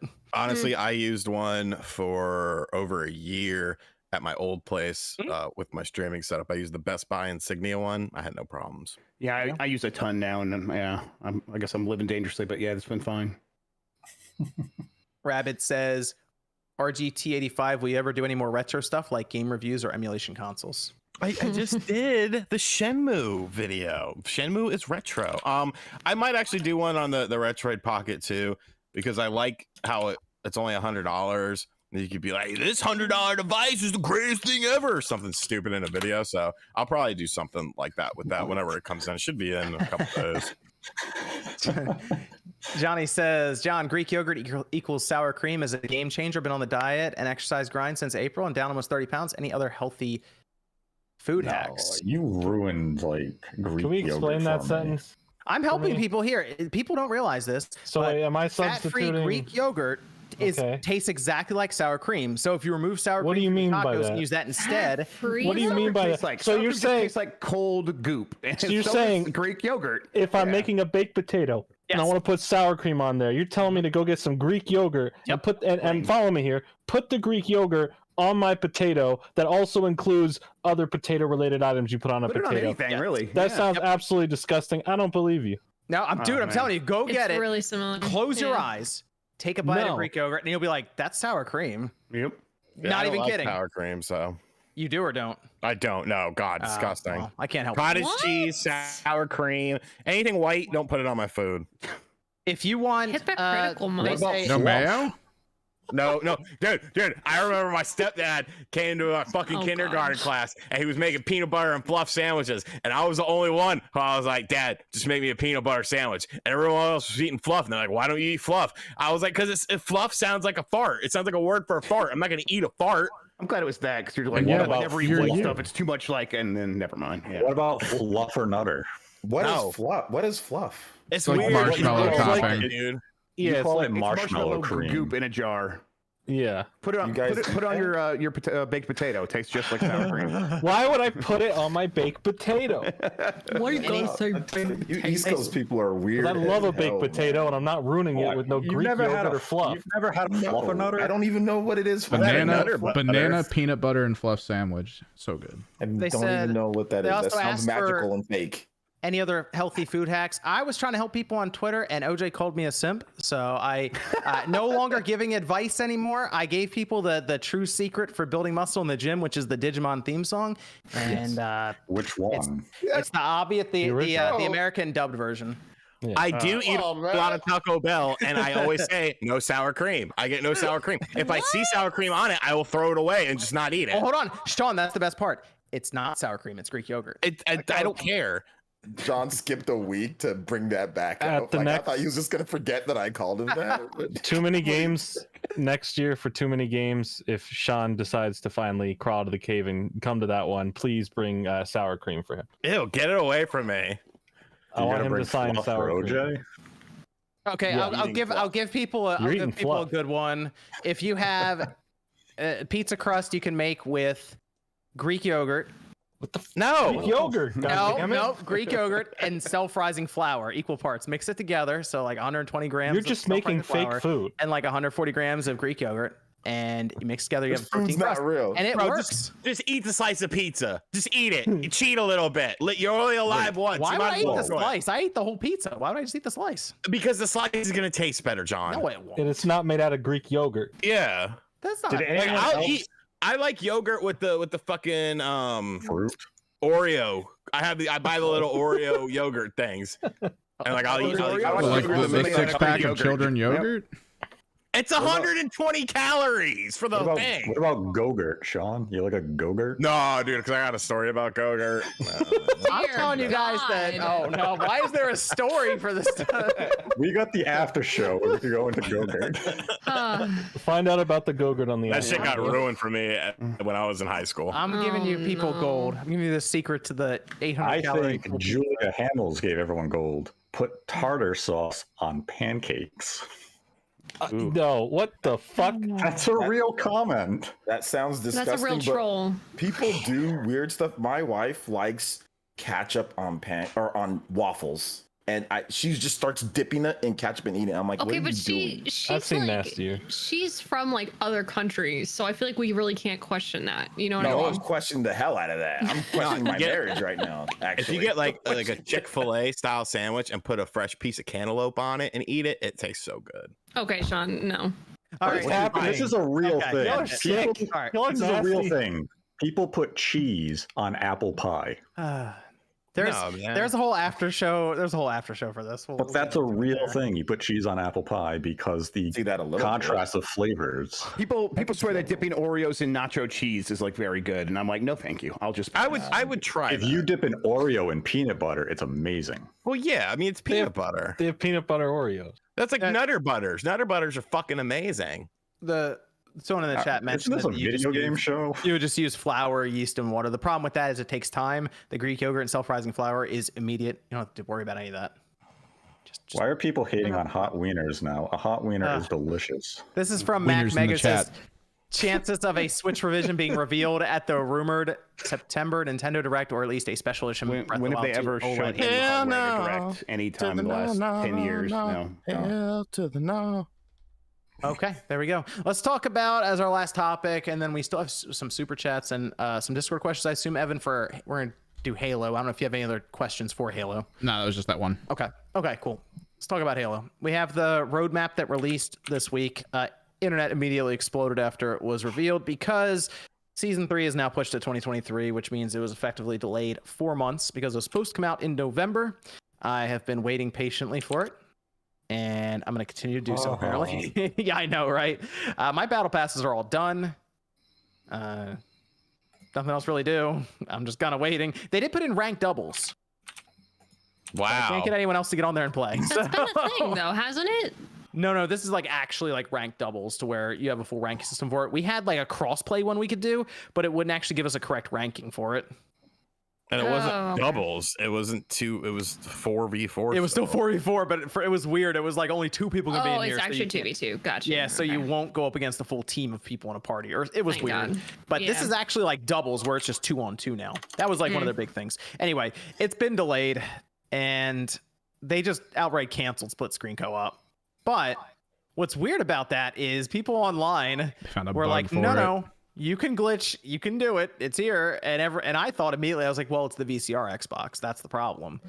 That they did it there, and it still runs. And it's like, I don't know. I'm not sure. 343 is it's an interesting studio. Yeah, go with a mess. It's like way more disappointing than I even thought it could get. Like, you're like, oh well, it can't get so bad that they're just going to start canceling stuff they said would come out, and they're not just going to keep pushing things back. Eventually, one of these times, they're going to wake up one day and they're going to be like, here's a bunch of stuff, or at least they will stick to what they've said they were going to do. And that's not happening. And I look at Forge so far, what they've shown from Forge, and it's like these tools are so powerful, and people are creating stuff in what seems like such an easy way. What is taking this professional team so long to make new maps? I like really struggle to understand that. Like, Jeff, did you see the 2 maps that are coming this year? Did you see what they mentioned with them? I know there's 2 maps. What about them though? They're made in Forge.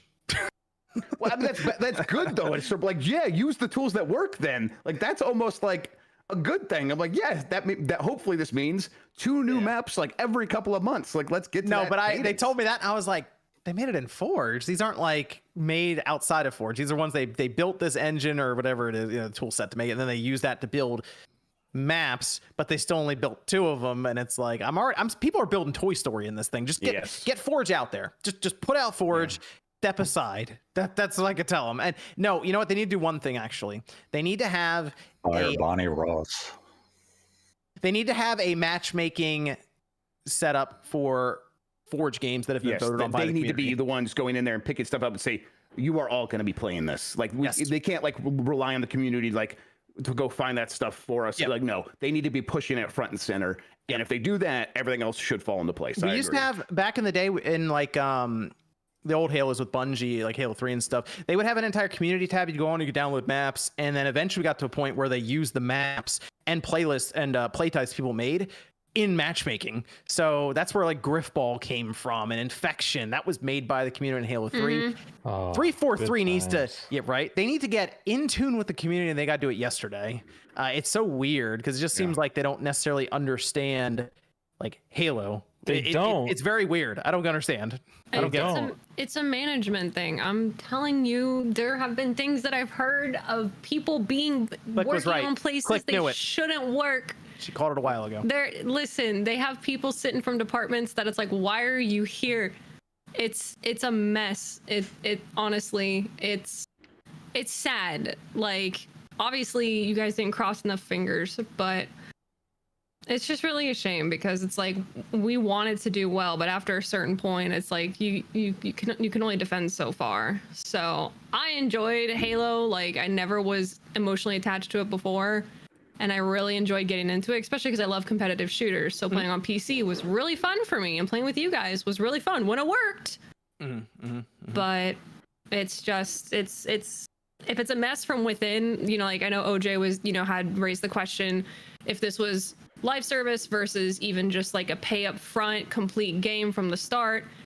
Like it was too disorganized within, I think, to probably make it work either way. And I kind of am frustrated with Microsoft a little bit for not addressing it sooner, because these have been like people were already sus from the beginning before this game even came out, you know, unless, you know, there's John and you really had hope.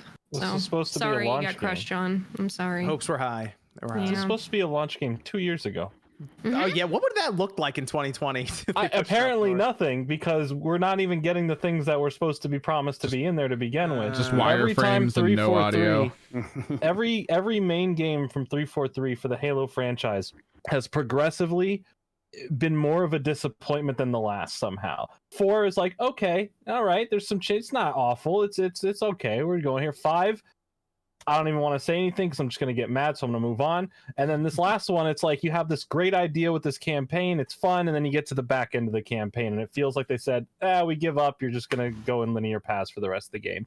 And no viable roadmap. Everything seems scattered. Where is the leadership? Where is the actually sticking to what you promised? This game is just... It's shit. I'm sorry. The Halo game, like I, as a Halo fan, have not been happy with Halo since 343 has taken over. And they fixed the Master Chief Collection. Great. Why did they break it to begin with? I'm not going to give them a pat on the back for fixing the thing that they broke. Hey, good job, you broke it or fixed it. Why'd you break it in the first place? Like it's hard being a Halo fan and trying to be happy and support these games, because I try to get excited, but I know I'm just ready for heartbreak every time. I'm gonna give you a little bit of hope, okay, Jordan? Okay, give me some hope. Okay, so no Greek yogurt, please. Give me that hopium. From what's been really talked about now for the last, let's say 6 months, maybe, it seems like 343 has been slowly, I don't want to say turning over to where people leaving, people coming in, but it sounds like Joseph Staten is taking a big role at this studio now, to where I kind of think like he's just running things like now. So he's pretty upfront. Hey, we're canceling split screen because we need resources for this live service checklist.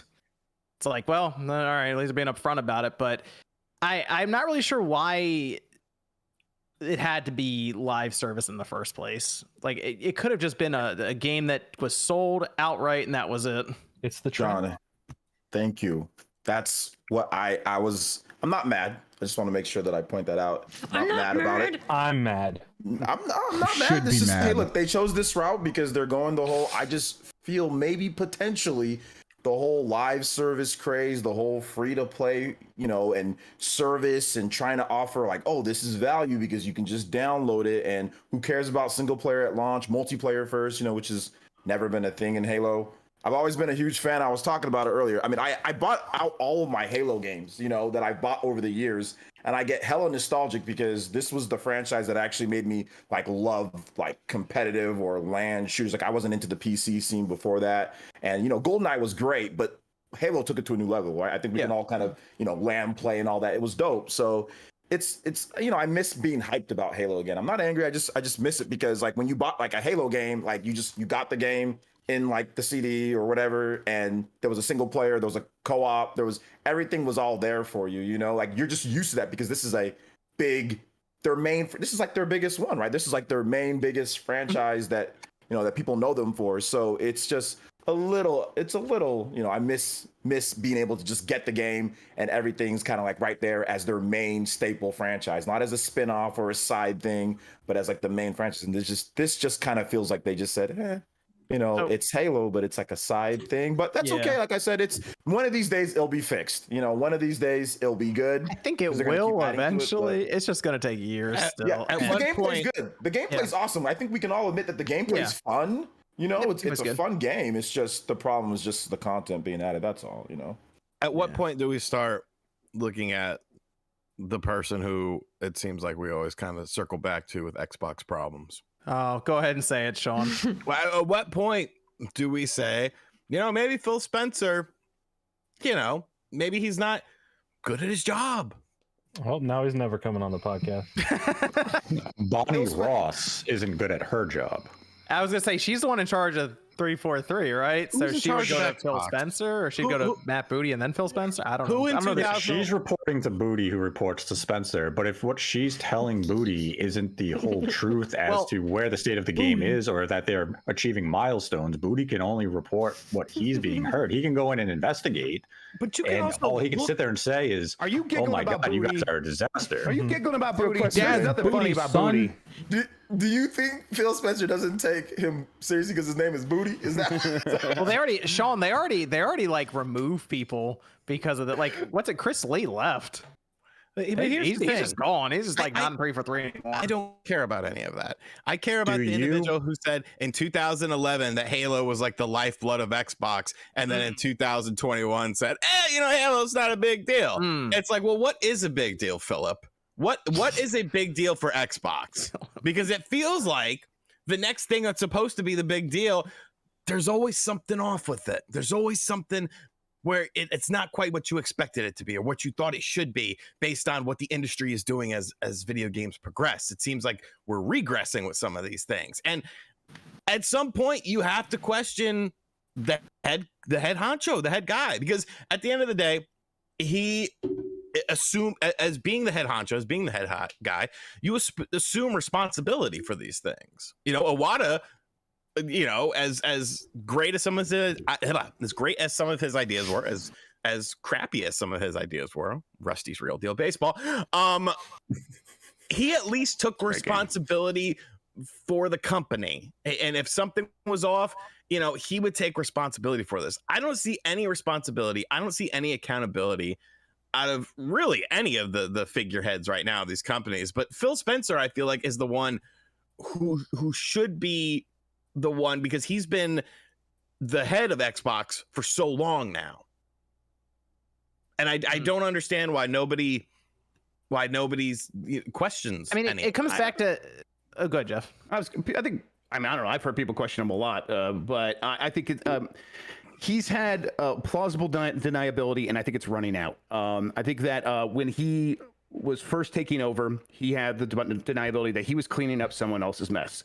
And then we got later and later in the generation, and there weren't a lot of games coming out for Xbox One, and people were like, well, what's going on? And then suddenly Game Pass came around, and he's like, oh, okay, well, I'll admit, I didn't really believe in making a lot of first-party games because I play a lot of Destiny, and I think most people are playing kind of one game at a time, so why would we waste money making all these different other games? And then Game Pass came to me and came to Microsoft, and we're like, oh, this is our pathway forward to make a lot of other games. It's like, okay, I wish you would have believed in games all along and made a bunch of different kinds of games, but you had your reasons, whatever. Now you have your reasons for why you believe that games can be the answer again for Xbox. And now we are like at the end of that period where it's like, okay, it has been quite some time since this new strategy. Where are the games? Now, the reason I think he still has got like one more year left on that plausible deniability is because it really has felt like 2023 was always going to be the year where a lot of those games would start coming out. If we get through next year and a bunch of those games come out and there's major flaws with them, there's something not quite right with them, like you said, I think, yes, there will be a reckoning for him. I think he's just going to have, and through Starfield, through Redfall, throughout whatever else comes out, like Perfect Dark, all these games that they have announced so far that haven't come out. Forza. Like if these things come out and are successes, he'll get a lot more rope if they come out and they have similar issues, or if there's just like major flaws, or they're not quite, or they're like 80s even. I think people will start saying this is something needs to change even more. The strategy actually isn't working. I agree. Fair. I will give you one other thing, Jordan. Certain Affinity is working on something for Halo, and people think it's the Battle Royale mode. So what I would have done, though, is Halo Infinite would have just been the premium priced game, just normally, just like the other Halos. And then the Certain Affinity thing would have been their free-to-play Battle Royale mode that would have just...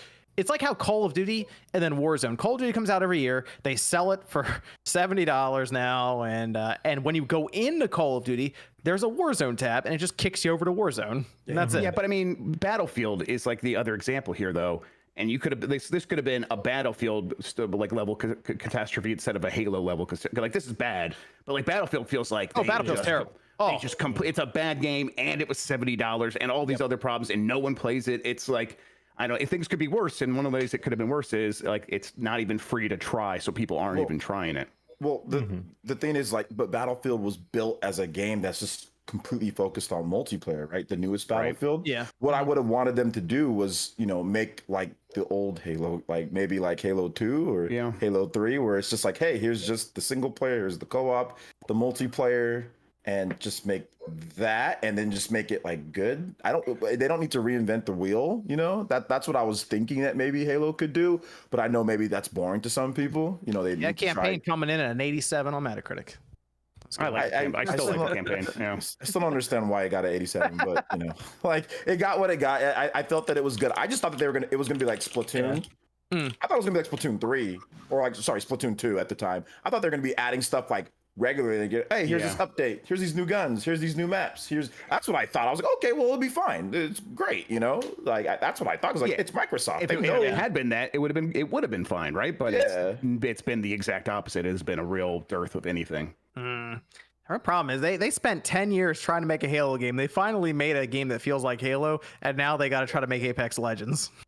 Yeah, that's my. It's like they finally figured it out. Now they throw a curveball and they're like, all right, now make it Apex Legends. Like, oh well, all right. We just built this slipspace engine, literally named it after Halo. We're named after Halo, so we're stuck. All right, great.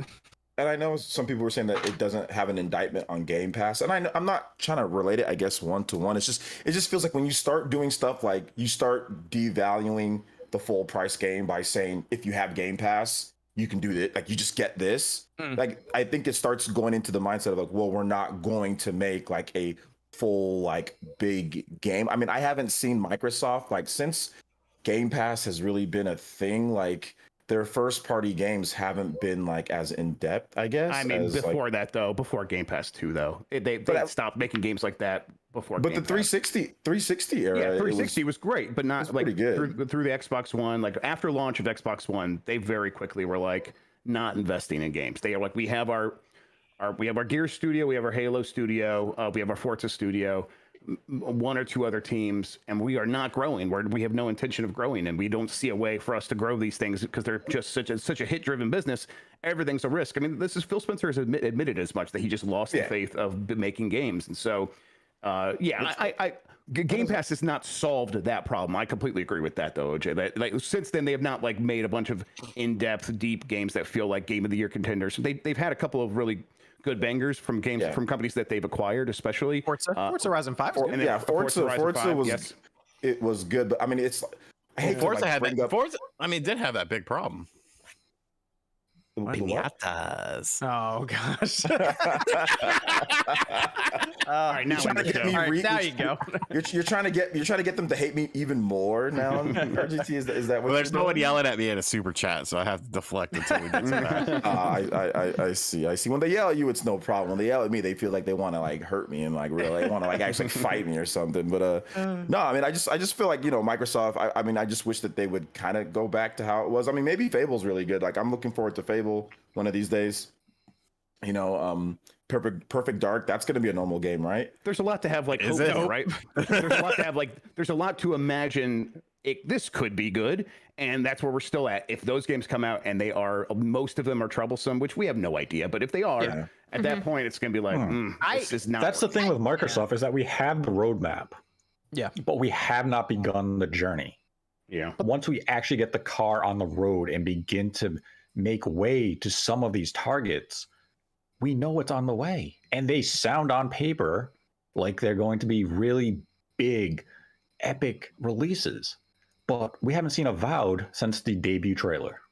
There are guns in Avowed.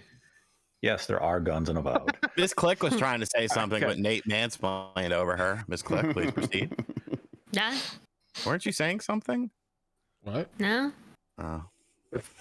Are you saying? Are you trying to say Click talks too much, Sean? Is that what you're trying to say? No, I was giving her the floor. Damn, thanks, Sean. man. Simp. What a dick. She pulled out a knife. Earlier. At this point, Nate, you're just saying they have to execute now. Yeah, they have to execute on the 18 games they've announced at this point that we haven't seen again from these big studios that they have acquired, and they were willing to give us a teaser trailer of their next exclusive, and then they just went silent 2 years later. Just give us a small update on something like Avowed. Let us know what the direction and vision of the project is so that we have something to look forward to.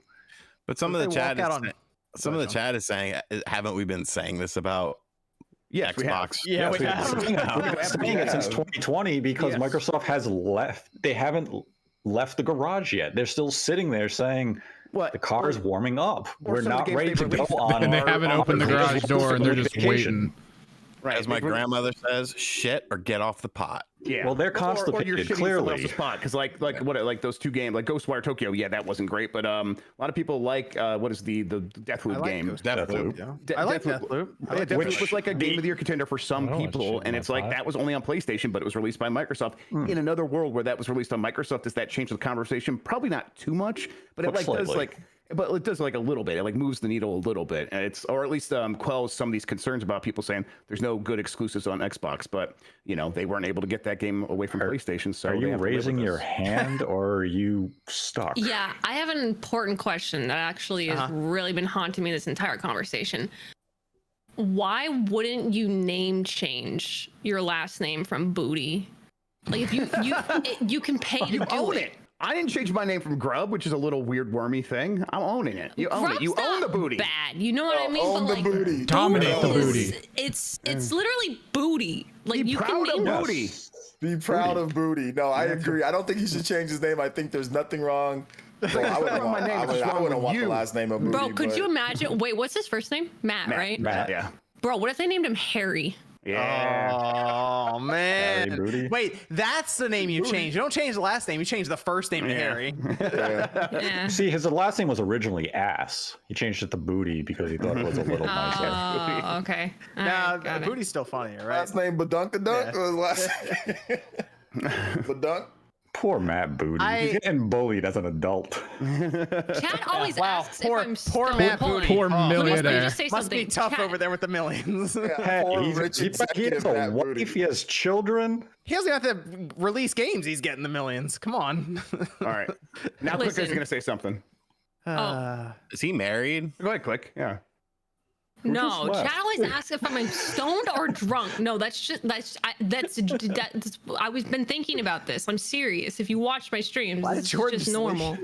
He can't handle the booty. Yeah, the booty, Booty too strong. Some guys can handle the booty. Some guys need to not handle the booty. Yeah. We need some peaches in chat. And he needs to walk out to I like big butts at like an E3 conference. The other thing is a lot of people are mentioning about 343 and there are questions around them, but they're too far into Halo Infinite. I don't think they can be pulled from Halo right now or any of that. Like they're stuck. Like that's just it. They're stuck. They have to fix this. Yes. I wouldn't mind them saying, "Hey, let's try a Halo spinoff game with some other studio. You guys just take a shot. See what happens. We'll stick over here to Halo Infinite." I think Infinity Ward, take a shot. Thing, let the certain affinity thing actually come out as a standalone thing, separate from all this, so it can exist on its own. I think that's not a bad idea. Yeah. Otherwise, we wait. So, it's basically a stalemate for 343. Hey, here's hoping Joseph Staten can get them back on track and get it done. But we'll see. Poor Matt Booty. Yeah, this episode is dedicated to Matt Booty. Must be tough. Evan, we have Discord questions over there. I have some super chats we can finish up with too. After show coming up, right, Sean, in about 10-15 minutes. Yeah, we still got 4 questions, sort of. Okay. What are some of the underrated games in the Cowabunga collection? Hit him, Sean. Honestly, I thought the fighting game was better than people usually remember. The Tournament Fighter Super Nintendo is actually really fun. And I'm going to say, even though it's not really considered underrated, I'm going to say Hyperstone Heist. Because many people, when they think of 16-bit Turtles, are like, oh, Turtles in Time. I like Hyperstone Heist. I didn't get a chance to play Hyperstone much. It was one of the more expensive Genesis games back in the day when Yeah, I never had it as a kid. Nah.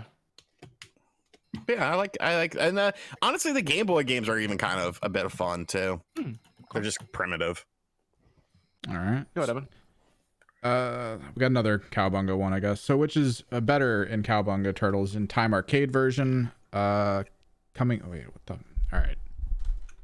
I'm gonna look at this as we go over another one. This is a little disjointed. Since Microsoft owns the Wolfenstein IP, what do you think about a remake of the original for Game Pass? The original. I mean, seems like a lot of work. It would be a lot of work, and like you got to make Hitler. That's not a bad point. Like literally, like there's pictures of Hitler on the wall. And... Yeah, I mean, maybe they could like tone that down, but even still, give him a wider mustache. Right. It's not the same. It's not the same. I mean, because like Hitler's in that second game. I guess spoilers that Hitler's in a Wolfenstein game. The second of the new series. Right. They do a really good job with like making him look like a fool. So it's like a really good like, oh yeah, he's here, but he looks like a fucking jackass. So it's like it's okay. They probably have to do something like that. All right. Oh man, everyone's making fun of Matt Booty, and he was involved with the Mortal Kombat, NBA Jam, NFL Blitz, and Cruisin' USA. Show respect to this man. They're not making fun of him. They're just Chat, chanting his respect name. the booty. Booty, booty. What remix is this? Feeling on your booty. And he has a son, Alexander Booty. No. All right, so which is better out of Cowabunga? Turtles in Time, the arcade version, coming home for the first time, or with 4-player support, or Hyperstone Heist being better than Turtles in Time? Well, see, I was kind of spoiled because I never played Turtles in Time arcade until I got my arcade one up. So I've already experienced it, and I still think that that's a weird question. I guess theoretically speaking, if they could fix some of the online issues, because I didn't have a chance to talk about it in my video because no one was playing online. 4 players is definitely very hairy with a lot of these games online. 3 is good. 2 is perfect. So it definitely varies. I don't know. I'll say Turtles in Time arcade. Click is giddy. I had coffee, man. I'm sorry. This is why I normally don't drink coffee. Go ahead. You said hairy and you burst into laughter. I thought it was muted. Nice. I have no idea where this question's coming from. When's the last time you played Anastasia Adventures with Puka and Bartok? Last week. It's a good movie. Okay. I'm guessing this guy's a Sean fan, so all right. I don't know what that is. You've never seen the movie Anastasia? No. It's a good movie. With was it Meg Ryan? Too wholesome. I don't really care for Meg Ryan. Didn't have enough booty in it. Big problem with that one. Her face looks like a rabbit. She's animated. Oh. As a rabbit. As Anastasia. Do we have another one, Evan? No, that's it. We're good. Okay. We go through some of the super chats here. Burst says, hey, all watching at home, sadly have a really sore throat and can't really speak. Just wanted to say thank you for making my days enjoyable while I'm having a hard time. We'll be laughing and chatting along silently, but here. Shout out to Burst. Feel better. Feel better. Feel better, bud. This is from Steven. Says, all these GameCube remasters, anyone mention a Pikmin 1+2 combo being a thing? That'd be neat.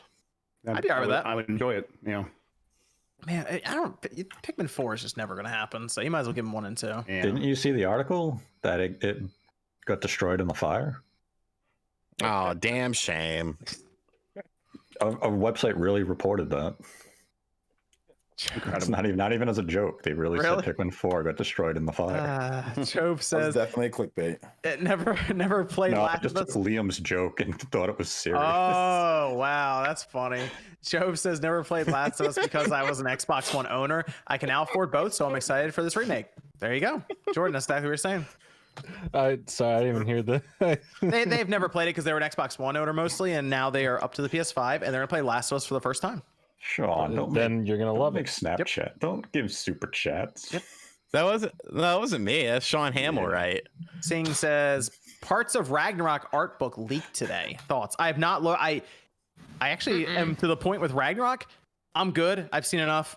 I'm just ready to play the game. I do not want to have anything spoiled. I'm actually like avoiding Ragnarok spoilers as best I can right now. I don't like leaks. This one in particular, it's tough because like I hate leaks too. I like God of War 2018 a lot, so I wouldn't see what happened to myself. Nah, you get experience to the full package. You know what I mean? Bam says, I'm excited to play Last of Us Part 1 once it hits PC since I have never played it, and it will really be cool if it runs on the Steam Deck. I think it will be Steam Deck certified or compatible. That'll be cool. I'm curious, is this their shot at $70, Jeff, on the PC? Yeah, I mean, I wonder if they pull the trigger with that one. They could. They might. Yeah, maybe. Because it's like that. It's The Last of Us, right? Yeah. They went up to Spider-Man was 60 on the PC, right? Yeah, but I mean, 50 to 60 now it's at. Right? Yeah, maybe they pull it off. Gaming Family says, RGT, I'm looking for parenting advice. This should be good. My 12-year-old son is an Xbot and said God of War 2018 is an ugly game graphically. How should I punish him? I mean, you got to teach him to love all systems equally. So I get the belt. Get the belt. And just that's a good turn. Just hit him places where, no face, no arms or anything like that. And legs. No, to use a phone book, less bruising. Yeah, just something to or get your point across. A bag of sweet Valencia oranges. Yeah. Were you hit with blunt objects as a kid? No, I was hit with a belt. It was the belt. Yeah. Yo, check this out though. Next week he says, "Yo, RGT, CPS called. How do I get my child?" Hey, you ain't doing a good enough job. You just go up to that judge with the belt. You gotta hide the evidence, man. RG says, Click, did you drop tomato sauce on your onesie? No, I did not. I was responsible. Oh, okay. Christopher says, this is all you, RGT, for the casting couch analogy. Thank you. I thought it was very good. Demolition says, you should be proud of yourself. So, September 14th is GameCube's 21st birthday. Coincidence? Probably, actually, yes. I mean, maybe a coincidence. Okay. A happy coincidence, but yeah. John says Skies of Arcadia for GameCube would be awesome on Switch. Yes, it would. I would buy that. What do you think? Wait a minute. Jeff Grubb told me that it's never happening. Remember, Jeff? I think I do remember. Probably not. Oh, no, I think I was supposed to say it was happening though, and then I had to edit it or whatever. Yeah, totally, it's happening, OJ. Tomorrow. Joel says, I asked you for real. You said no. Then I was like, tell me what I want to hear. Then you're like, yes. Joel says, if Sony makes a portable now, will it be successful? If it's compatible with PS4 games and OLED, I think it could have a chance. I think as soon as they bought that, went in with the mobile stuff, they're probably not doing handhelds. They're going to make games for phones because you already own a phone. You guys don't have cell phones? Yeah. Scott says, Jeff Scrub is wrong more than the weatherman. According to the X-Trash lost the PlayStation. Oh, is that X-Trash? Oh, no, this is Scott. But Scott. No, that's fair too. He forgot to switch to his other account. It's the other Jeff Grubb that just got hired by whatever it is, ZeniMax Online Studios. I've been getting congratulated all day. I'm like, guys, that's not me. Nice. That's not me. But that guy's wrong all the time. I agree, Scott. Bright says, call me crazy, but were any of you surprised when James Bond was killed in No Time to Die? Why we gotta spoil that for people? When did that movie come out? Not even a year ago. Way to go, John. I haven't seen it. Were you planning on it? You're not gonna watch it? I'll watch it when it's available for free. No, watch this. Hey, it's really, really good, and you should watch it. Hey, I want you to watch it. Hey, RGT, will you watch it? I think you should watch it. See, now you're not going to watch it. Problem solved. Oh yeah, Charlton says, were enough games released to justify $400 for PlayStation VR, the first one? I mean, they had some good games, but they just kind of forgot about it. They stopped advertising it heavily, so I mean, it sold a lot. Yeah, it sold over 5 million for them. They were kind of surprised, I think, with that. Caleb says, my wife and I had our first child this week. Of course, I had to have him tune into the Spawncast with me. Well, sorry about the casting couch analogy from Sean. And congratulations. They're too young to understand that. Dream says, Zuka said he wants to, after Sonic Frontiers, continue the Adventure series. Does anyone on the cast want to take any guess at when? I'm referring to Sonic Adventure 3, of course. Any insiders? They need to get Sonic right for the attempt Sonic Adventure 3. Let's get Frontiers out of the way, and then we'll take a look at the landscape here. Here's the thing with Sonic: they need to stop jumping from like crazy idea to crazy idea. If Frontiers works, freaking refine it and make a sequel that's good. Don't just say we're gonna destroy it and do something completely. That's how they get themselves in trouble. They never refine anything, any other ideas, and usually their ideas are like half baked with some of the stuff. So I'm hoping that Frontiers is solid enough, and if it's good, like 70 something, 80, just refine it, make a way better Sonic Frontiers 2. Better than Sonic Forces. We're trending in the right direction. Then it can't. I mean, even 60s technically is better. So like Mass Effect. Mass Effect 1 had a bunch of problems, right? It got a bunch of problems. And then they made Mass Effect 2 and it was freaking incredible. Yeah, it was incredible. So yeah, but then they also made game like we're talking about Sonic Adventure 3. Like that was just Sonic 06. Sonic 06 was trying to be Sonic Adventure 3. And that was the worst of them all. Good thing they didn't name it that. Yeah. Is it all I've asked of Sonic? Oh gosh. And I've been brutal, but all I've asked for them to do, and I will give any game a pass, even if it's the worst of the games, just put a goddamn Chow Garden in the game. Have you Everyone played talks Balan about Wonderworld? it. Have you played Balan Yes, Wonderworld? I have, Well, and I anyway, stopped okay. it. Yeah, And I stopped Nights- playing it. terrible Nights for on that. the Wii had a weird thing that was kind of like a Chow Garden too. Yuji Naka, man, he loves that shit. He loves raising those little freaks. All right, go ahead. Daniel says, "What's up, guys? Mr. Grub, dope shirt." Oh yeah, thank you. Yeah, I got it from one of those one-day sales, and it's not for sale anymore. But I love it. It's a good shirt. Gaming Family says everyone forgot Destroy All Humans 2 just came out. I'm actually going to pick that up at some point and play it because I liked the first one. I thought it was fun. It was a fun little remake for what it was. Yeah. Banana says, my mother did the LASIK a few years ago. She has been losing eyesight due to not doing drops. If you get it, make sure you always use drops for your eyes. Yes. Or all that work will be for nothing. Yes, I am almost at a year since I had it done, and it's still very important to take care of your eyes. Now I got an owl outside. Alston says, did you all see the messed up Firefly editions for Last of Us? And Sony is giving the people 20% off next year. We did see that. We kind of mentioned the terrible packaging. Yeah. They like to save money on packaging right now over at Sony. Oh gosh. Yeah. Matt Newey says, I'm sure many want to move on to next gen, and gaming is a luxury, but these companies need a massive install base to live services to work. PS4 and Xbox One have to continue to exist for longer. That Xbox One, that thing needs to be retired. That thing needs to be shot. Yeah, but what was the Earth Defense Force? We talked about this, John. That sold like 60,000 on PS4 and 20,000 on PS5 in Japan. Yep. So it's like, I guess that's why it keeps happening. Yeah. Metroid says Microsoft needs to scrap Halo Infinite and start the story over at the end of Halo 3. Halo needs to be a full price game with unlocks and customization. It might be a little late for that. Halo Infinite is a 10-year plan, and we're 2 years in, so go ahead and strap in for that one. Uncharted Wolf says, nice to see you left Mike behind for the Spawncast grub. I'll miss Game Mass decides, but it's for the best. Thoughts on Pac-Man World Repacked? I was actually playing that tonight. I downloaded it to play it. We'll see. I've heard it's pretty rough. It's like $30. I want to buy it. Yeah, it's like $30. Yeah. Amazon has delayed my physical copy for like so long. I'm still waiting for it. It's okay. It's like you can tell it's definitely a platformer from right. Right. There's like 5 good ones, and then the rest are just real bad. Yeah. Zen says, I don't close my eyes and eat anything as a rule. Okay, maybe that's a good idea. Grudge says, hi, Jeff. RGT. Oh, Hail Satan. RGT said you would understand. Oh, I understand. Hail Satan. Yeah. Oh, gosh. I don't know why I did that. As I'm editing it, it's like there's a scrolling text. I was like, I should put something there. I was like, it was in your heart. Satan. I know. I understand. I understand. Yeah. Warwick says, you all rock. Dr. Drums said, if you couldn't stream or make any video content at all for 5 years, what would you do for work? Do I still have my channel? Bounty Hunter? I would take 2 years off of life, and then I would just figure it out. Hold on. What do you do now? Wait, does that mean you'd have time to watch The Boys? Because you'd stop. No, I'm like Simpsons is part of your life, though. We're taking time off from that. I'd like go to like the mountains for like a week and just like chill. Are you what? No, what? To the mountains? You could do that now. What are you talking 2 about? years. I don't like to take time off. There's hiking involved there. No, you get a rascal scooter. They can go outdoors.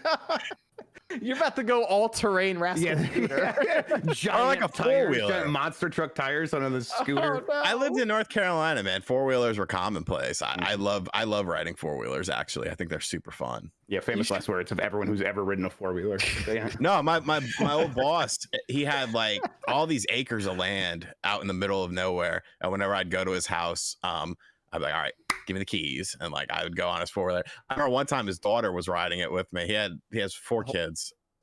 And his daughter was like 6 years old, and she definitely flew off the thing. And I was like, all right, we're not gonna tell Daddy about this, are we? My brother was on one at basically the same exact thing. My friend's big wide open property, whatever. He like comes around the corner where we're all camping, runs right over a tree stump. He flies off in a spinning motion, and his body wraps around a tree so hard his leg whips. Wow! And snaps in half right on the not the fibula, but the tibia, the lower part of the leg. Right. So I'm holding his leg in two. Like the skin's not fully broken, but the leg inside is broken. Right. I'm like, all my friends are picking him up, and I'm putting him in the back of my minivan. And I'm like, this is before iPhones or anything. So I'm like, listen, I'm gonna try to find a hospital. He's like, you have to find a hospital now.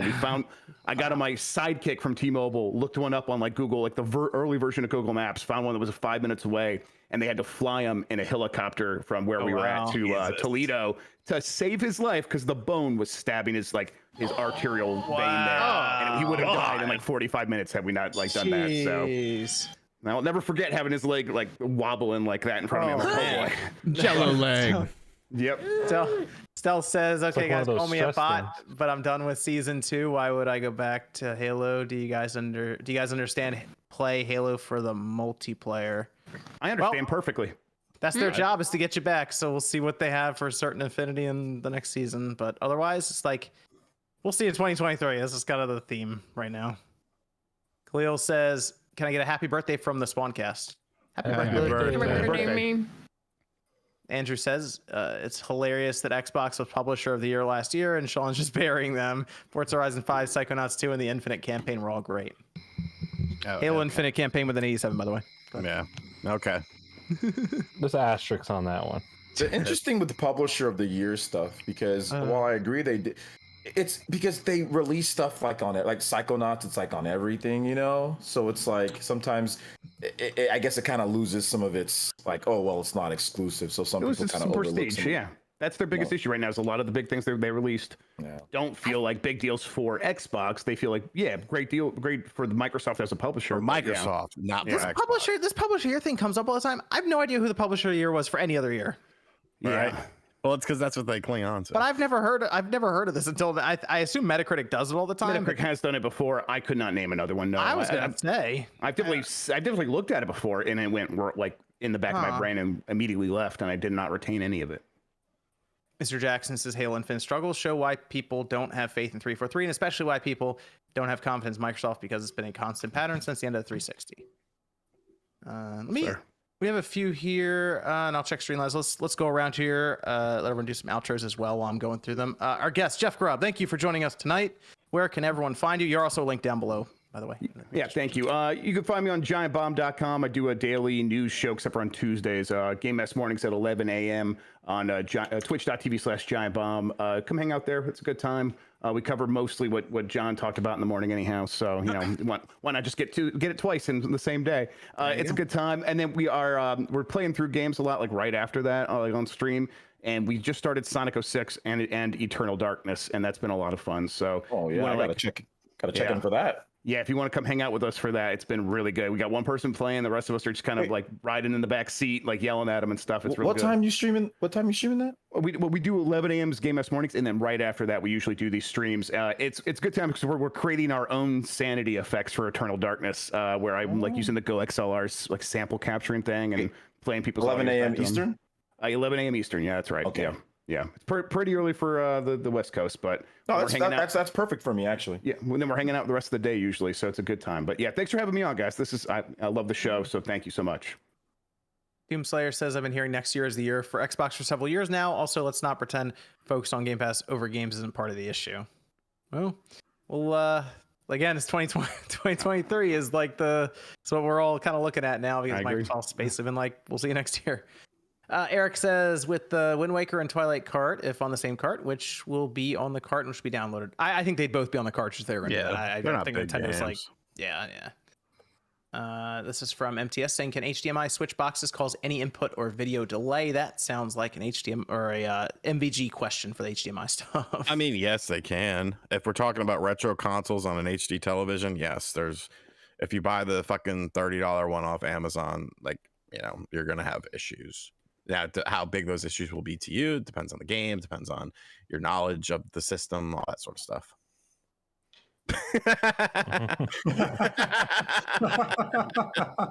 Frank says, do you think Nintendo making ports of GameCube games will decrease market value of GameCube games market prices? Probably not. People might actually go out and look for the originals, to be honest. Yeah, it'll probably do the opposite, I feel. All right, let's go to Miss Click. Where can everyone find you? Okay, just making sure. Yeah, you guys can find me here on YouTube as Miss Click Gaming, or you can find me on Twitch as twitch.tv/missclick_live. Other than that, I'm gonna be moving, so it's gonna be a hectic couple weeks, but you can follow me on social media on Twitter or Instagram. It's just Missclick. And then hopefully we'll be back in time for the Splatoon launch. We're gonna be playing a crap ton of that, and then obviously we got some other games coming out later in the year. It's gonna be good, so make sure you stop by and hang out, because we're gonna have some degenerate streams, and it's gonna be great. I like degenerate. Sean says I'm more of a Matt T Star TTY guy myself. Well, I was wondering what you were gonna do with that. I just read it like they put it here. Sean, what are you talking about? How else do you read that? I can't just assume what goes there. That's true. Like assuming Metroid Dread hit 3 million. Yeah. Oh. I hate this guy. I mean, it's just like assuming it didn't. No, but I'm basing it off numerical data that's available. So it's Schrodinger's Metroid Dread. Or assuming that it wouldn't sell more than Metroid Samus Returns because of 3DS. I mean, that's fine. I'll take the hell on that. Ryan says, Jordan, do you have any faith for Assassin's Creed Mirage? Also, Jordan, you want to let everyone know where they can find you as you're doing that? Yeah. Yes, only because it seems like it's not going to be the online service one. I think they just keep having issues with that, and that keeps getting pushed back year after year. So they said, okay, well, what do we have in development? And we're just going to get and work on this one. So I'm excited. It's been a while since Valhalla, so I'm interested to see what they're going to do next, regardless, as an Assassin's Creed fan. You can find me on my YouTube channel, Jordan Fringe, where I talk about cartoons and TV shows. But soon, hopefully October here, I am starting up my new gaming channel, which is like the content I do now, where I deep dive and talk about nostalgic cartoons. Doing the same with video games. If you want to check out that channel, subscribe to it. Links in the chat. So look out for that coming soon. Thanks for having me, John. Daniel says, when are you guys getting Switch Force on here? Sounds like a Sean question. ASAP. Okay. Then 007 Golden Lion says, who's the strongest of all Spawncast attendees? I don't know. OJ was throwing some weights around last time I saw him. I don't know. I'm pretty sure you're stronger than me, John. It's Misclick. I can hang with John. I think I can hang with John in I think OJ can. OJ throwing some weights. You should see him at too many games throwing some weights around. Not throwing through the ceiling. John's definitely stronger than me, but maybe I'm second. Is that everyone here? OJ, where can everyone find you? You can find me in the weight room lifting, trying to catch up to John. No. Right. You catch me right here on YouTube, Player Essence. Thanks to everybody who's been showing up to the streams and stuff. It's been really fun. I've got some stuff that I'm covering. JoJo's Bizarre Adventures coming up. We've got Persona on Switch coming up. Nier coming up on Switch. Mario plus Rabbids. There's a lot of cool stuff. I got an RPG video that's coming out soon. So if you're into RPGs, into adventure games, action games, stuff like that, I'm going to be covering Bayonetta a lot as well coming up here. So, and Splatoon, of course. So if you're into all that, check out the channel, Player Essence, right here on YouTube.